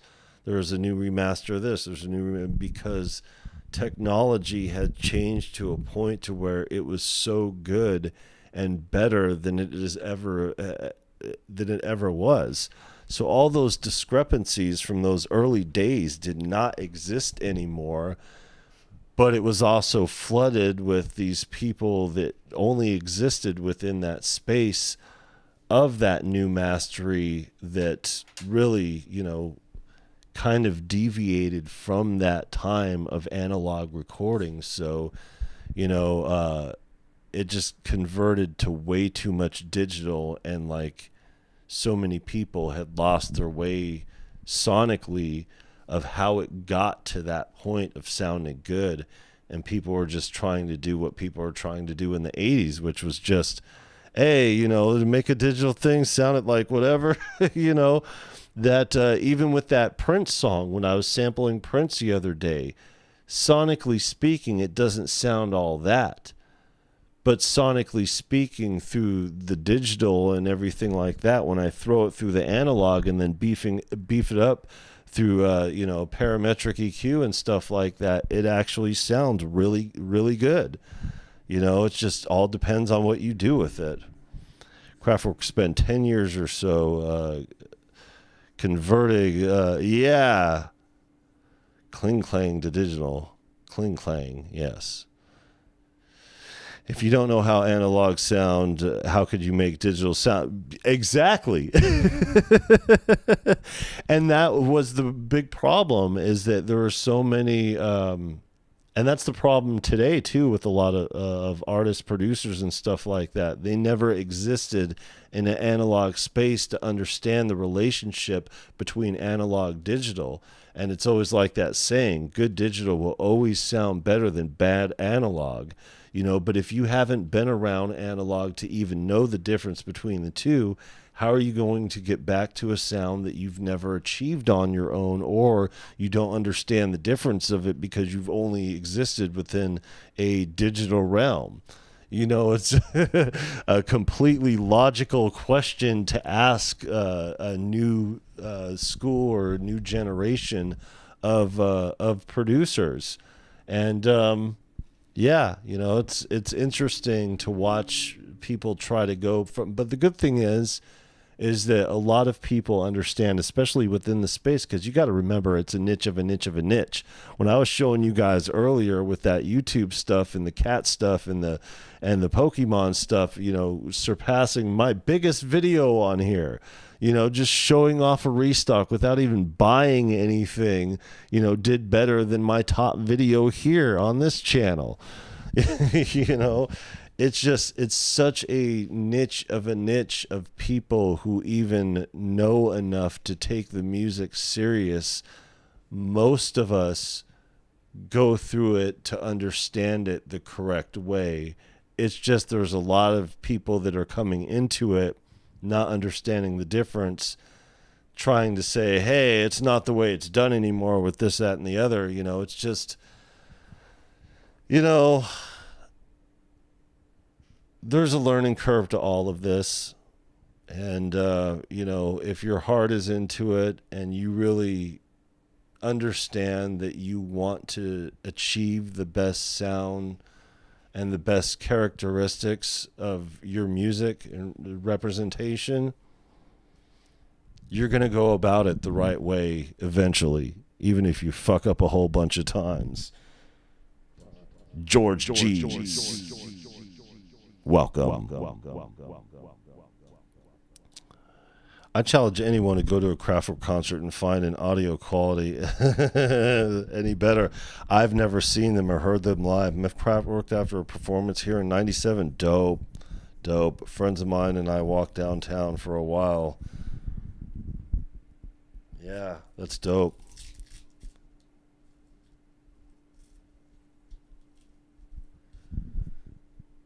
Not logical when one is playing media at home, as the results are very dependent on the quality of your audio playback system. Yeah, and that is the trick here. The trick is to find something that is universally acceptable on all the platforms physically that you're playing on Medium, and that's the trick. That's the trick of mastery, is trying to get it somewhere. Because back in the day, too, we understood, like, you had to mess with your EQ to make it. You know, what's that say that Samuel Jackson says in Jackie Brown? Now, don't mess with my levels. I got them just how I like them. You know, like, that's how things were. You know, you put your levels in and you EQ'd everything. Yeah, a lot of that stuff is lost on today's world, you know, but yeah, the medium in which people are playing their music and doing what they're doing, it's a lot different now, especially when a lot of the kids or whatever are you know, listening on their devices. They're listening through earbuds.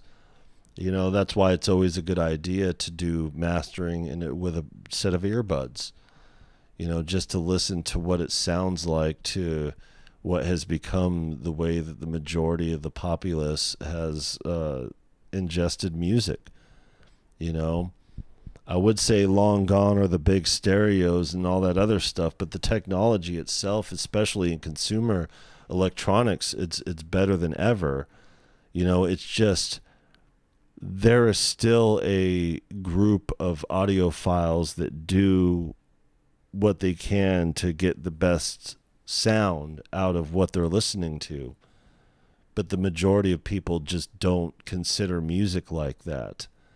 So do you want to make music for the average person who doesn't really consider music that prevalent in their lives, other than a song or two that may touch them throughout the years? I mean,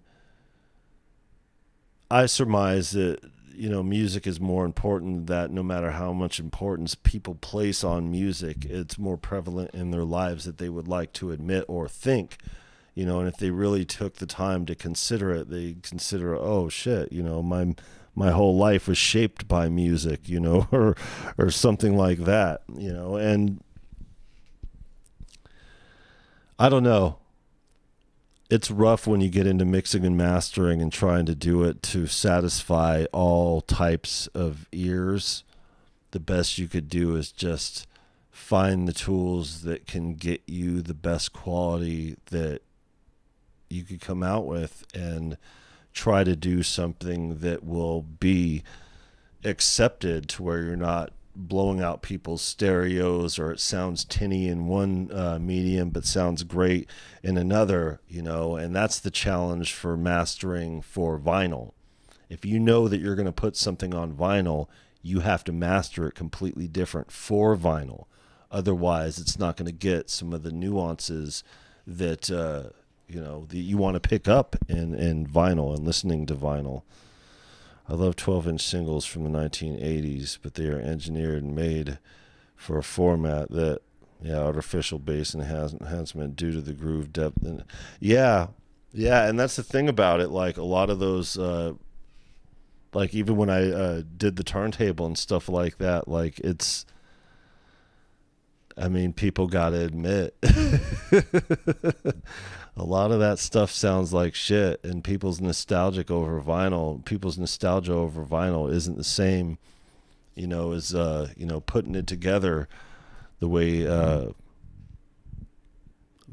it's listened to by the consumer, so the consumer may think one way or another about vinyl, but if you really want it sonically, on point, if you want a sonic difference, that's one thing, but if you want something more sonically sound, vinyl's not the place to go for that, but if you're doing something on vinyl, you're placating to one of the most intense audiophile type of people that will sit there and do whatever it takes on their end to make your record sound the best that they could make it sound on their end. And, in all fairness to those people, you want those types of people listening to their music, to your music. But the reality of the situation is that's just not it. That's just not how people, because, music is distributed, by the masses. Go to Craftful Concept. Yeah, definitely. Yeah, I would like to see that. All right, so what I was saying here about this Evolve Audio Acoustics and this whole plug-in madness or whatever, there's stuff out here that's coming through, and another one, and I might lose some of you guys over here. Here comes the conversation. Drum roll, please. Hold on. Do it this way.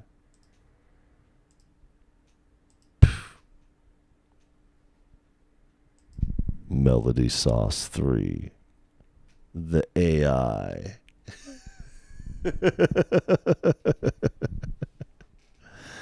Okay, so here's the deal, guys.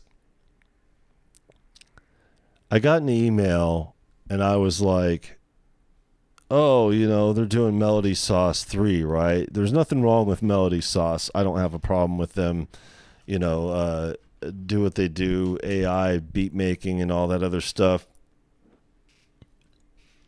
It was actually Av McCree who turned me on to Melody Sauce first. And that was around the time that Melody Sauce 2 came out. I got Melody Sauce 2, never messed with it at all. At all. And then I finally did. And I did some content on it. And it was fine. There was nothing wrong with it. And it was kind of at the earlier stages of this channel. Some time went by. And then the AI started becoming a prevalent conversation within the zeitgeist. So with it being such a prevalent conversation, I decided to take advantage of that for the numbers and say AI versus human, robot versus human beat making. And I tried out Melody Sauce in a real way and actually made a beat with Melody Sauce. It was all right. People liked it. It was okay. I don't think we went live with that. I think it was something that was done with content. So then fast forward to, just a little bit ago, and they did a complete overhaul and redesign of everything.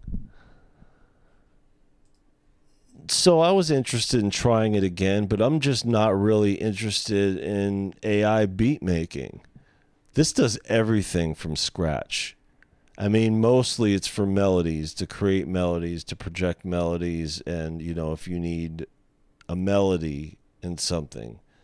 Let's say you could put together all the other stuff for a beat, the drums and everything, but you need a melody. Melody Sauce.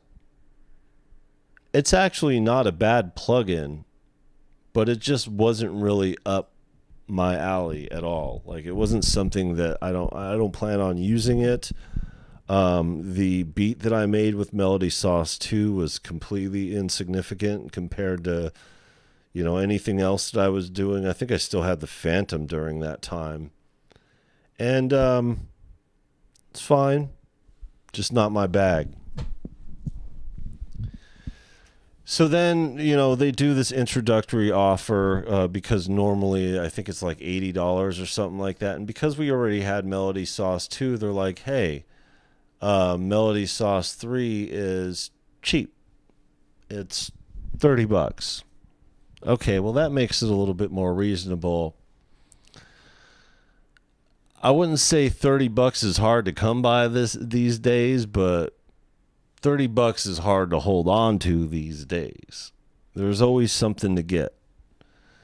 And using $30 for something that I know that I'm not going to be using down the road, even with the totally new redesign, I just haven't done it. And then they sent an email that was like just a regular marketing email for the $30, and I was like, maybe I should do it for content. Maybe they did a redesign, and because it's been all these years and all this stuff has happened, and the zeitgeist hasn't slowed down as far as the conversation goes on this. So I was like, okay, let's try it out. But never did.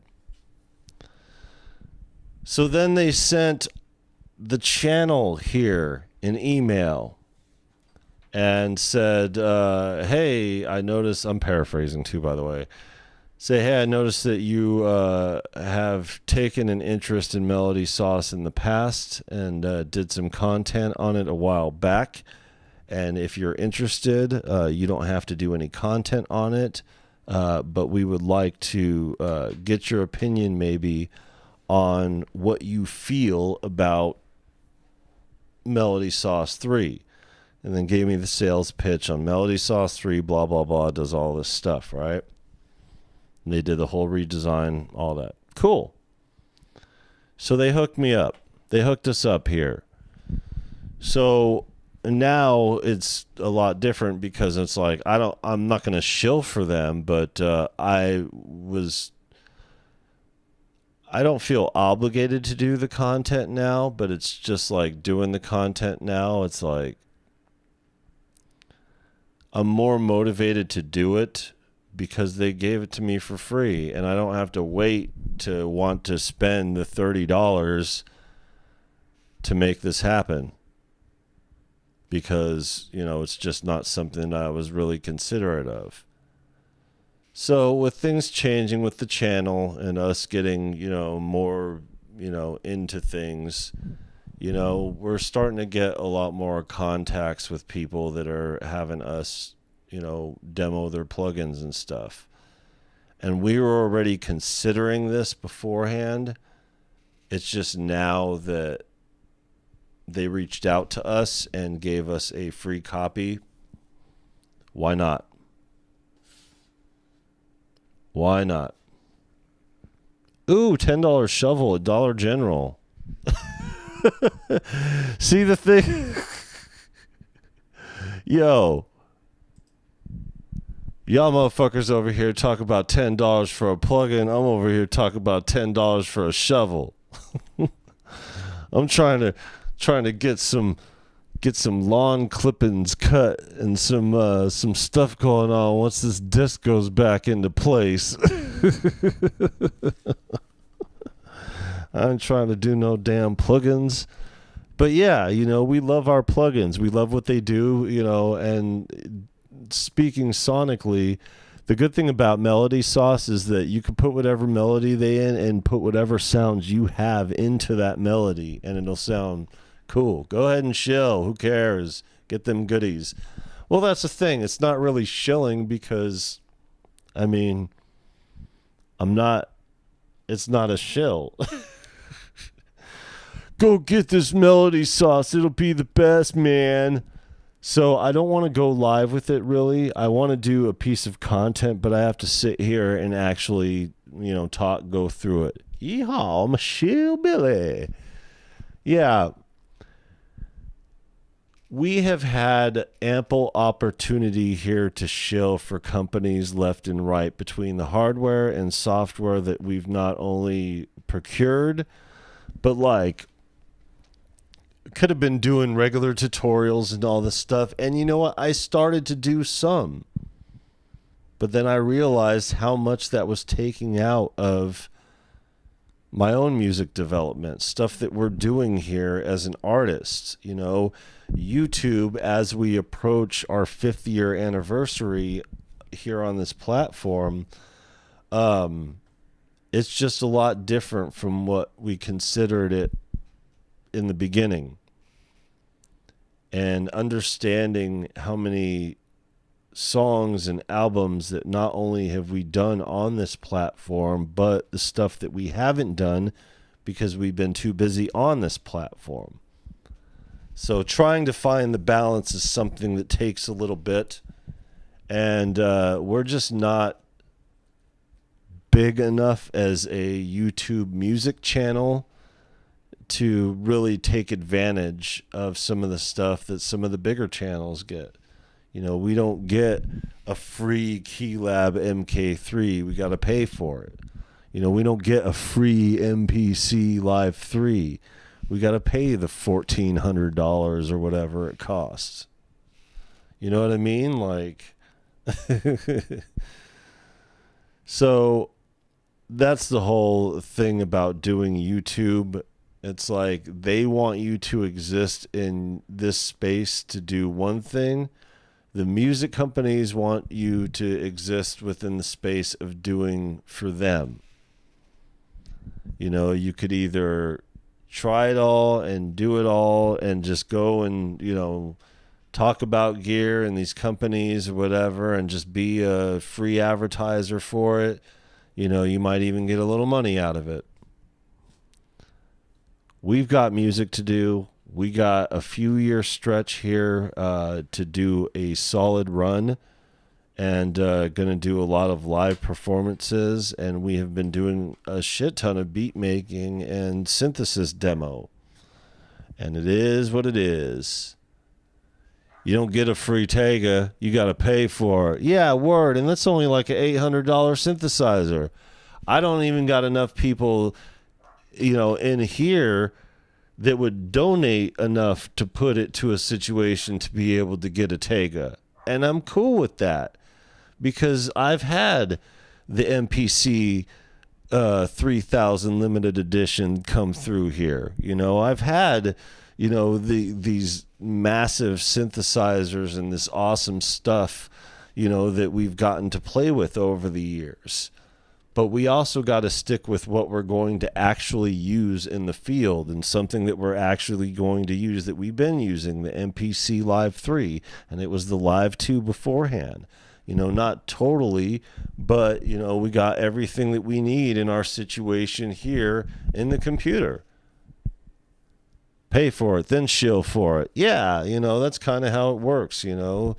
You pay for what you like, you get what you need, and you put it on display and say, see, look at my new toy that I got, let's play. You know? And people take that the wrong way, but fuck them, it's the internet. Who cares what the internet people think about things? It's the fucking internet, man. The internet's gonna think what the internet thinks. Birdie's just being Birdie. Fuck them. And the horse they rode in on. We driving cars nowadays. Fuck your horse. So yeah. And as far as hardware goes here, where am I in that? I had it over here somewhere. I thought I was already in there.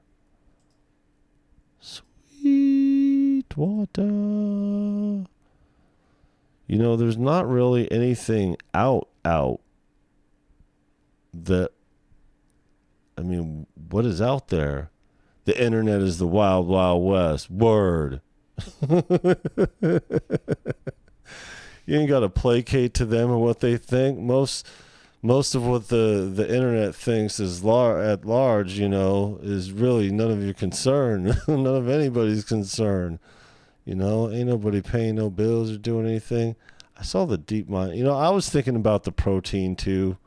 Look at all the things I was looking at. Look at these are all the things I was looking at over here. Let me put it up here.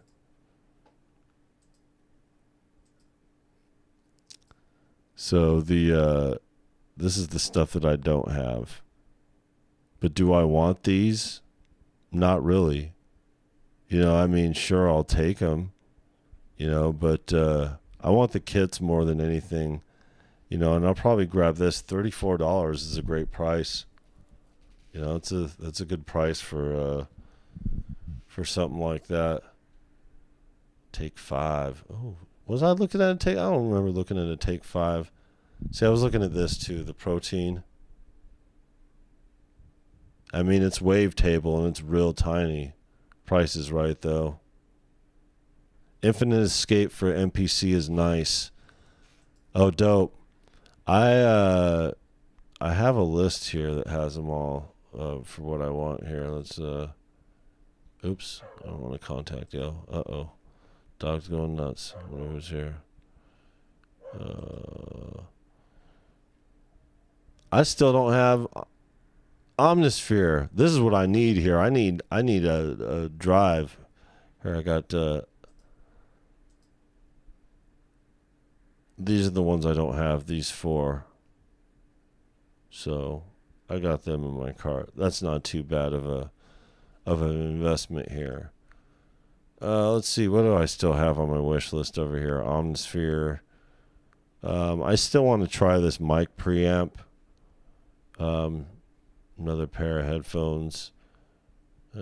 This right here. This is what I want. I want this Nexidine. Nexidine.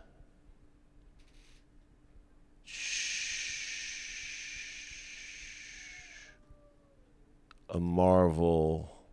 I just want to hear what it sounds like with, I mean, it's the new style SM58. Let's see if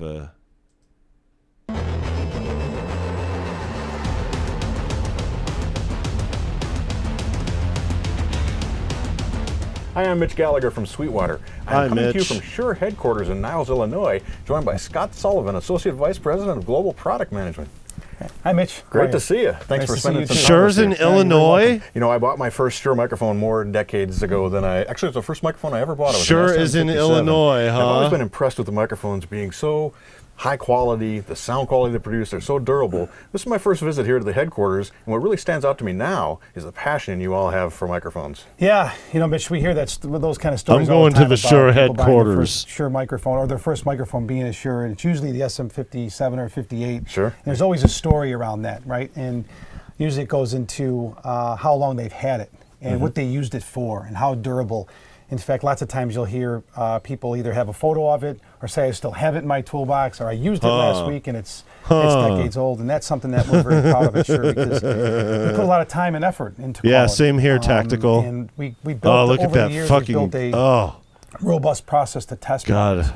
products. Continuously test That them, not booth just the probably new gives products, you a but even fucking products that have been in the headache. field for a long time. We'll audit those products and pull them out of stock and make sure that we're building them per spec. And that consistency is what we're after. You know, when you plug an SM58 in now or next week or 2 years from now, you want that consistent sound from gig to gig and place to Word. place. And that's important. Yes. For us. It's Absolutely. important for all of our products. And that's why we have Yes. these rigid and strict processes. Now, the company has a long history of developing innovative products. Can you talk a little bit about that? Yeah, but it goes way back with Mr. and Mrs. Shure. Okay. Talk about it all you want.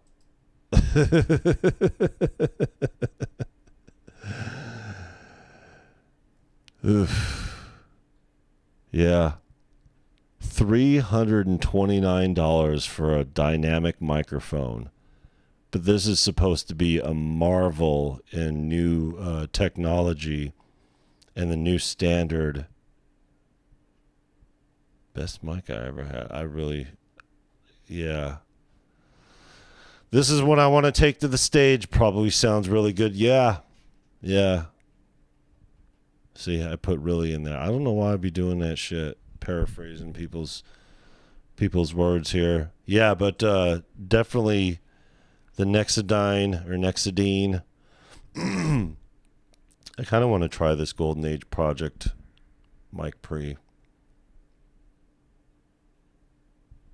I'm not sure though. They use the same chipset as the old one. What do we got in here? Yeah, it looks like I need to bump up the wish list here. Anyways, yeah, I don't really have any designs on any gear nowadays because, I mean, shit. there isn't really that much, as far as new stuff goes. Most of the other stuff is practical, is stuff that I would rather, I need a damn a big drive, and another dynamic microphone and a new pair of headphones. I mean, I don't need a new pair of headphones. It's just, these have been going strong for a long time. I've had these for about 4 years now, and it's just been doing great. Yeah, do what needs to be done. Let me look up that where Shure is at, because I want to see how close it is to where we're at. Let's see. See if it's public over here. Shure Incorporated. 177 miles from here. Oh, it's by Chicago. Oh, it looks like it's in Chicago. I didn't know that's what he said. Maybe they were talking about a neighborhood or something like that. But yeah. I guess somebody's going to be going to Shure while going to Knobcon. Because why not? It makes sense, right? But I'm not Celine Dion. Yeah, well, you know what? Hey. So yeah, I just wanted to get on here real quick. Not real quick, but I just wanted to talk about how things are going over here. And we got so much going with the house. I wanted to show you guys, and my son over here who's been getting into the hardware jam stuff. I wanted to show you guys the other channel that working on over here with things, and talk about Knobcon, as well as some of the plugins or whatever that going through. And yeah, it's just one of those things, channel update and all that. We're getting more on a schedule over here. All of us are. And what time is it over here? 9. Yeah. The time change is not like physically like messing with me anymore, but like really dealing with the interactions with other people, trying to still be on West Coast time. I gotta reset myself every time. But yeah, there's a lot going on out here in these YouTube streets, and one thing that I don't want to get wrapped into is the controversy, just because I don't care about the drama of other people and their madness. We all know who the usual and repeat offenders are, and they have their place in this space, and that place is not somewhere where I exist in. I exist in a place that is just out here producing music. No matter where I go, no matter what I do, I'm out here, realistically speaking, functioning as a producer, and I'm going out there as an artist for the first time in all these years, and working on the live performance. So one thing, I wonder if I could do it on here. Then I could take you guys out like this, and see if that works out. Let's see. I could add the capture device. Video capture.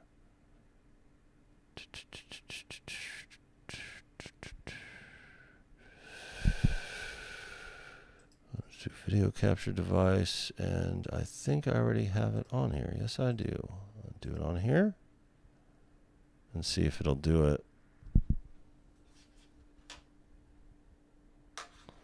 I'm going to see if it connects on its own, because it usually does it if I do it.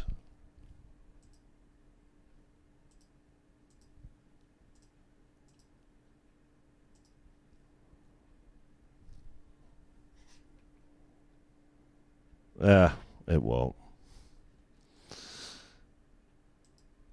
Well. I wanted to do it so I could show you guys over here in the corner what we're working at. Okay, so the last thing, and then I'll let you guys go. What I wanted to show you guys over here is that we really, going through all this, there's been a lot of back and forth about, what we're going to do, how we're going to do it. I originally had things set up in here, as you could see, from what you guys are looking at. Oh, sorry, kitty. I almost smushed the kitty's face with that. Sorry, kitty. See back there? That's our room back here. So we're actually in a position adjacent. But the thing that I was talking about over here the one time was that we have this situation over here. And I think I'm going to make this into the booth.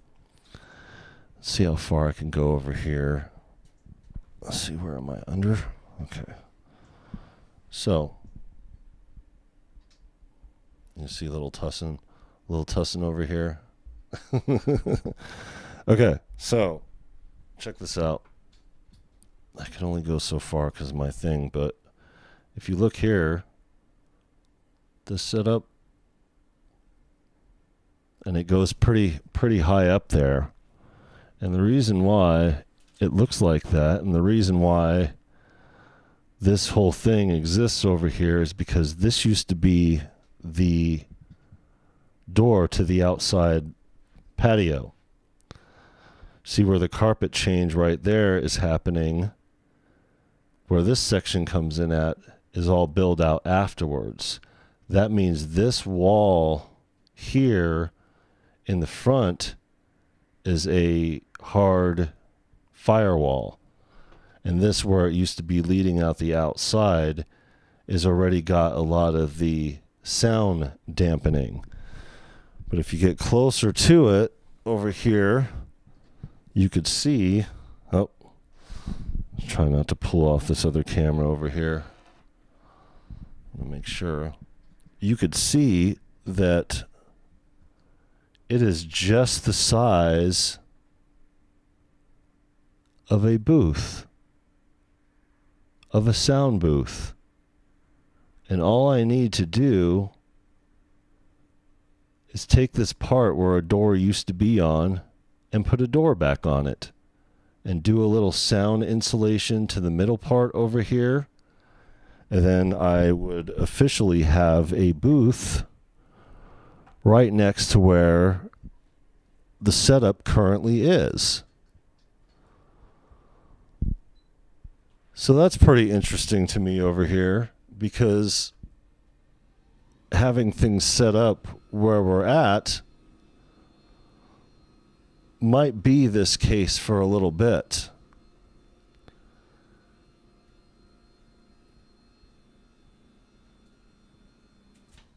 That made me look look like I'm living large over here. So, in the end, hold on.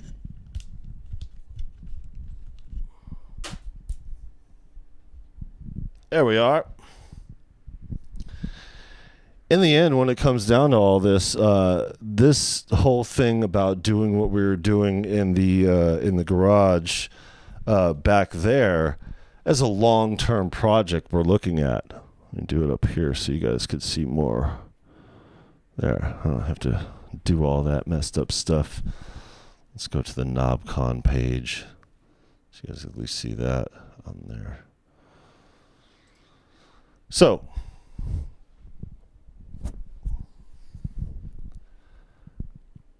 the garage, having the power issues that it has and all the stuff that we're working on in there, we have enough going on with the stuff over here, between the landscaping, between the house and the stuff that we have going on in here. And then we have our scheduling with everything, device cutoff time, 9 p.m. Busted. He's over here trying to grab his phone. Hey, no, no. Take that somewhere else, not here. I'm not saying take your phone somewhere else. I'm saying take your body somewhere else. We're getting off the stream. You're not going to be interrupting like this. See, we got real life shit going on here. But yeah, so everything that we got going on, and it's like I'm not going to be disabled from being able to get my work done. You know, no matter what needs to be done, you know, I need workspace. So, you know, I have some of that workspace going on over here.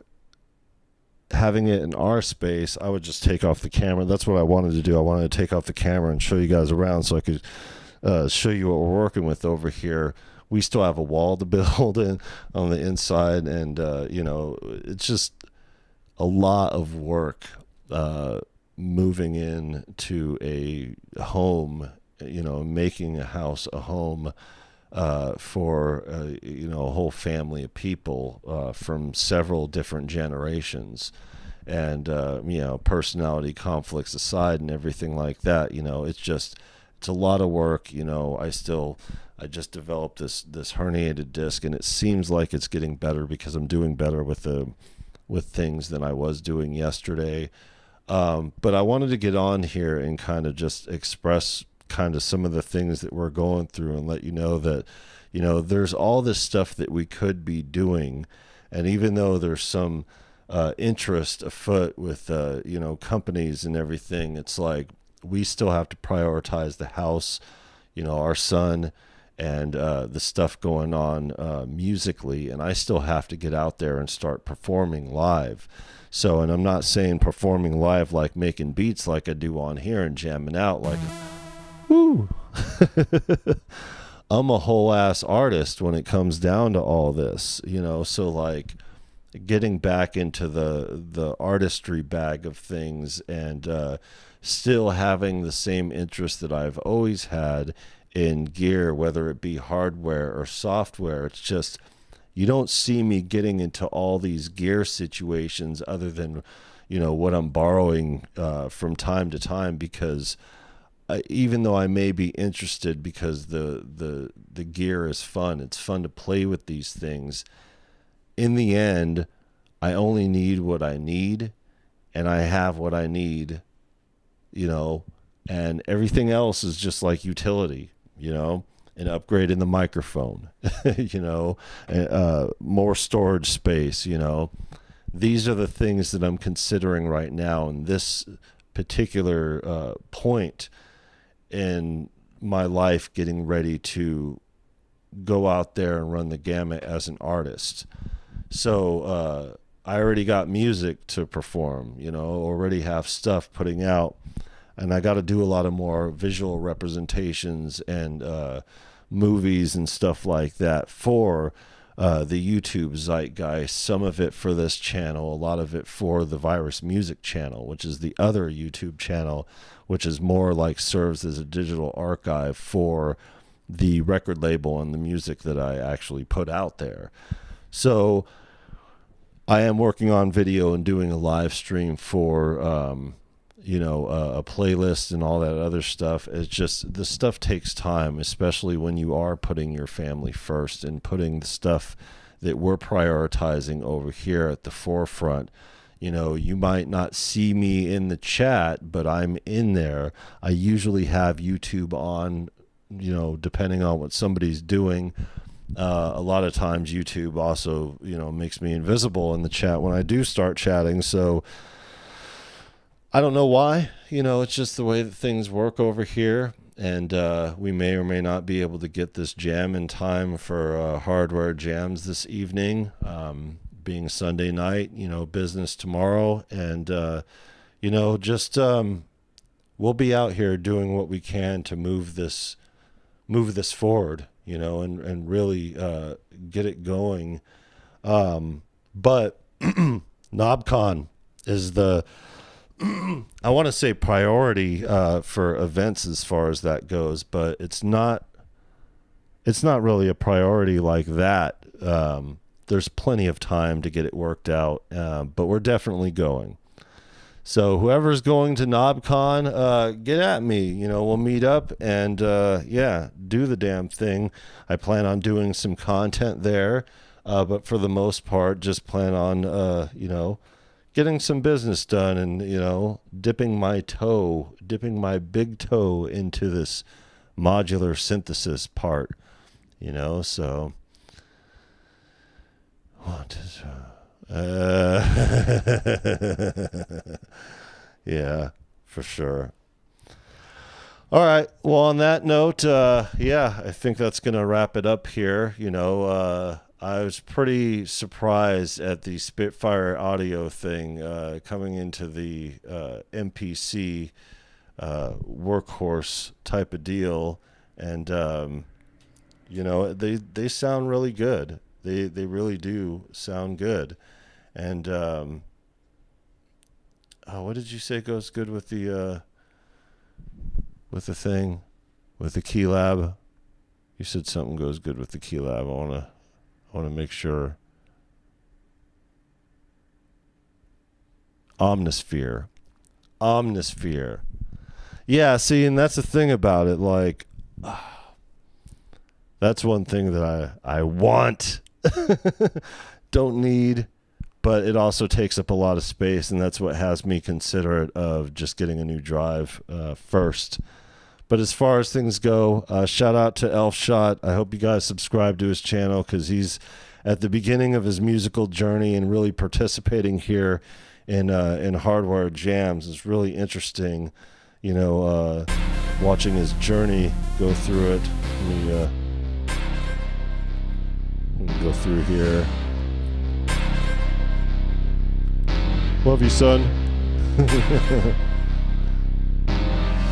I'm gonna get your brother fed into bed.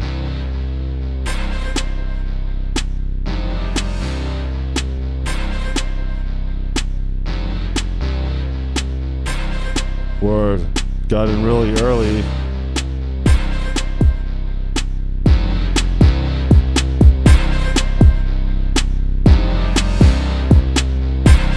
I got some samples from this over here too. Appreciate you, Tactical. Let's see.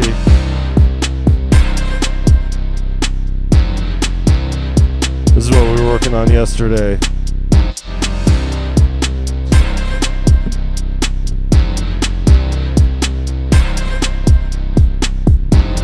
My bad.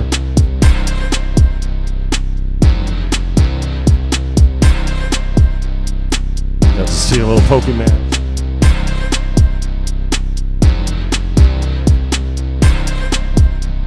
Try some more.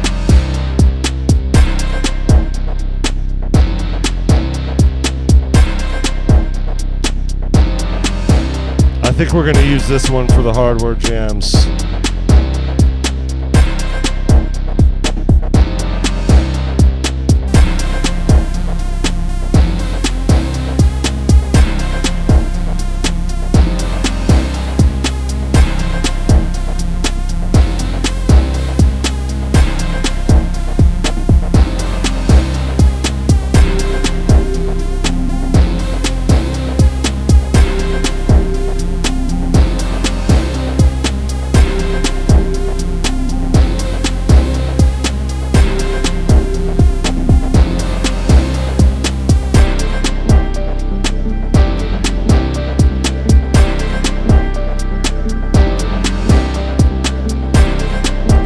That was sampled from the Lost in Translation. I think it was that one.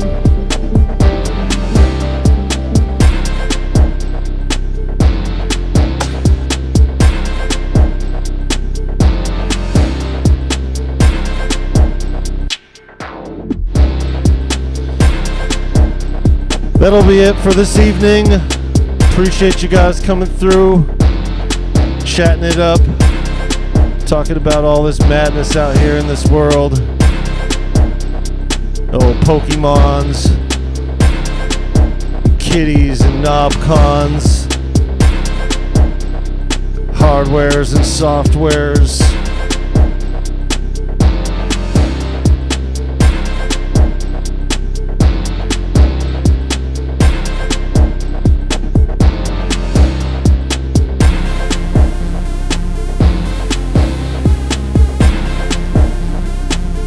Appreciate everybody coming through. Make sure you guys leave a like on your way out. Do what you can to support the channel and those around you in this community, because, like I said earlier, it's a small niche of a niche of a niche of a niche. And people doing what they can out here to survive in these YouTube streets. Just know that we prioritize the music in every situation, not these companies or their products. They should feel ever so privileged to have their gear in our videos being used by us. Just because we love this shit.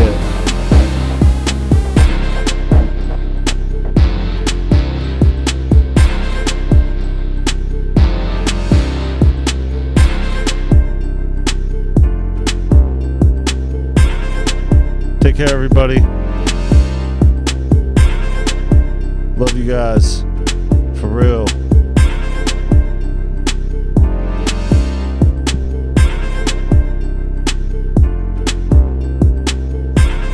Peace, y'all.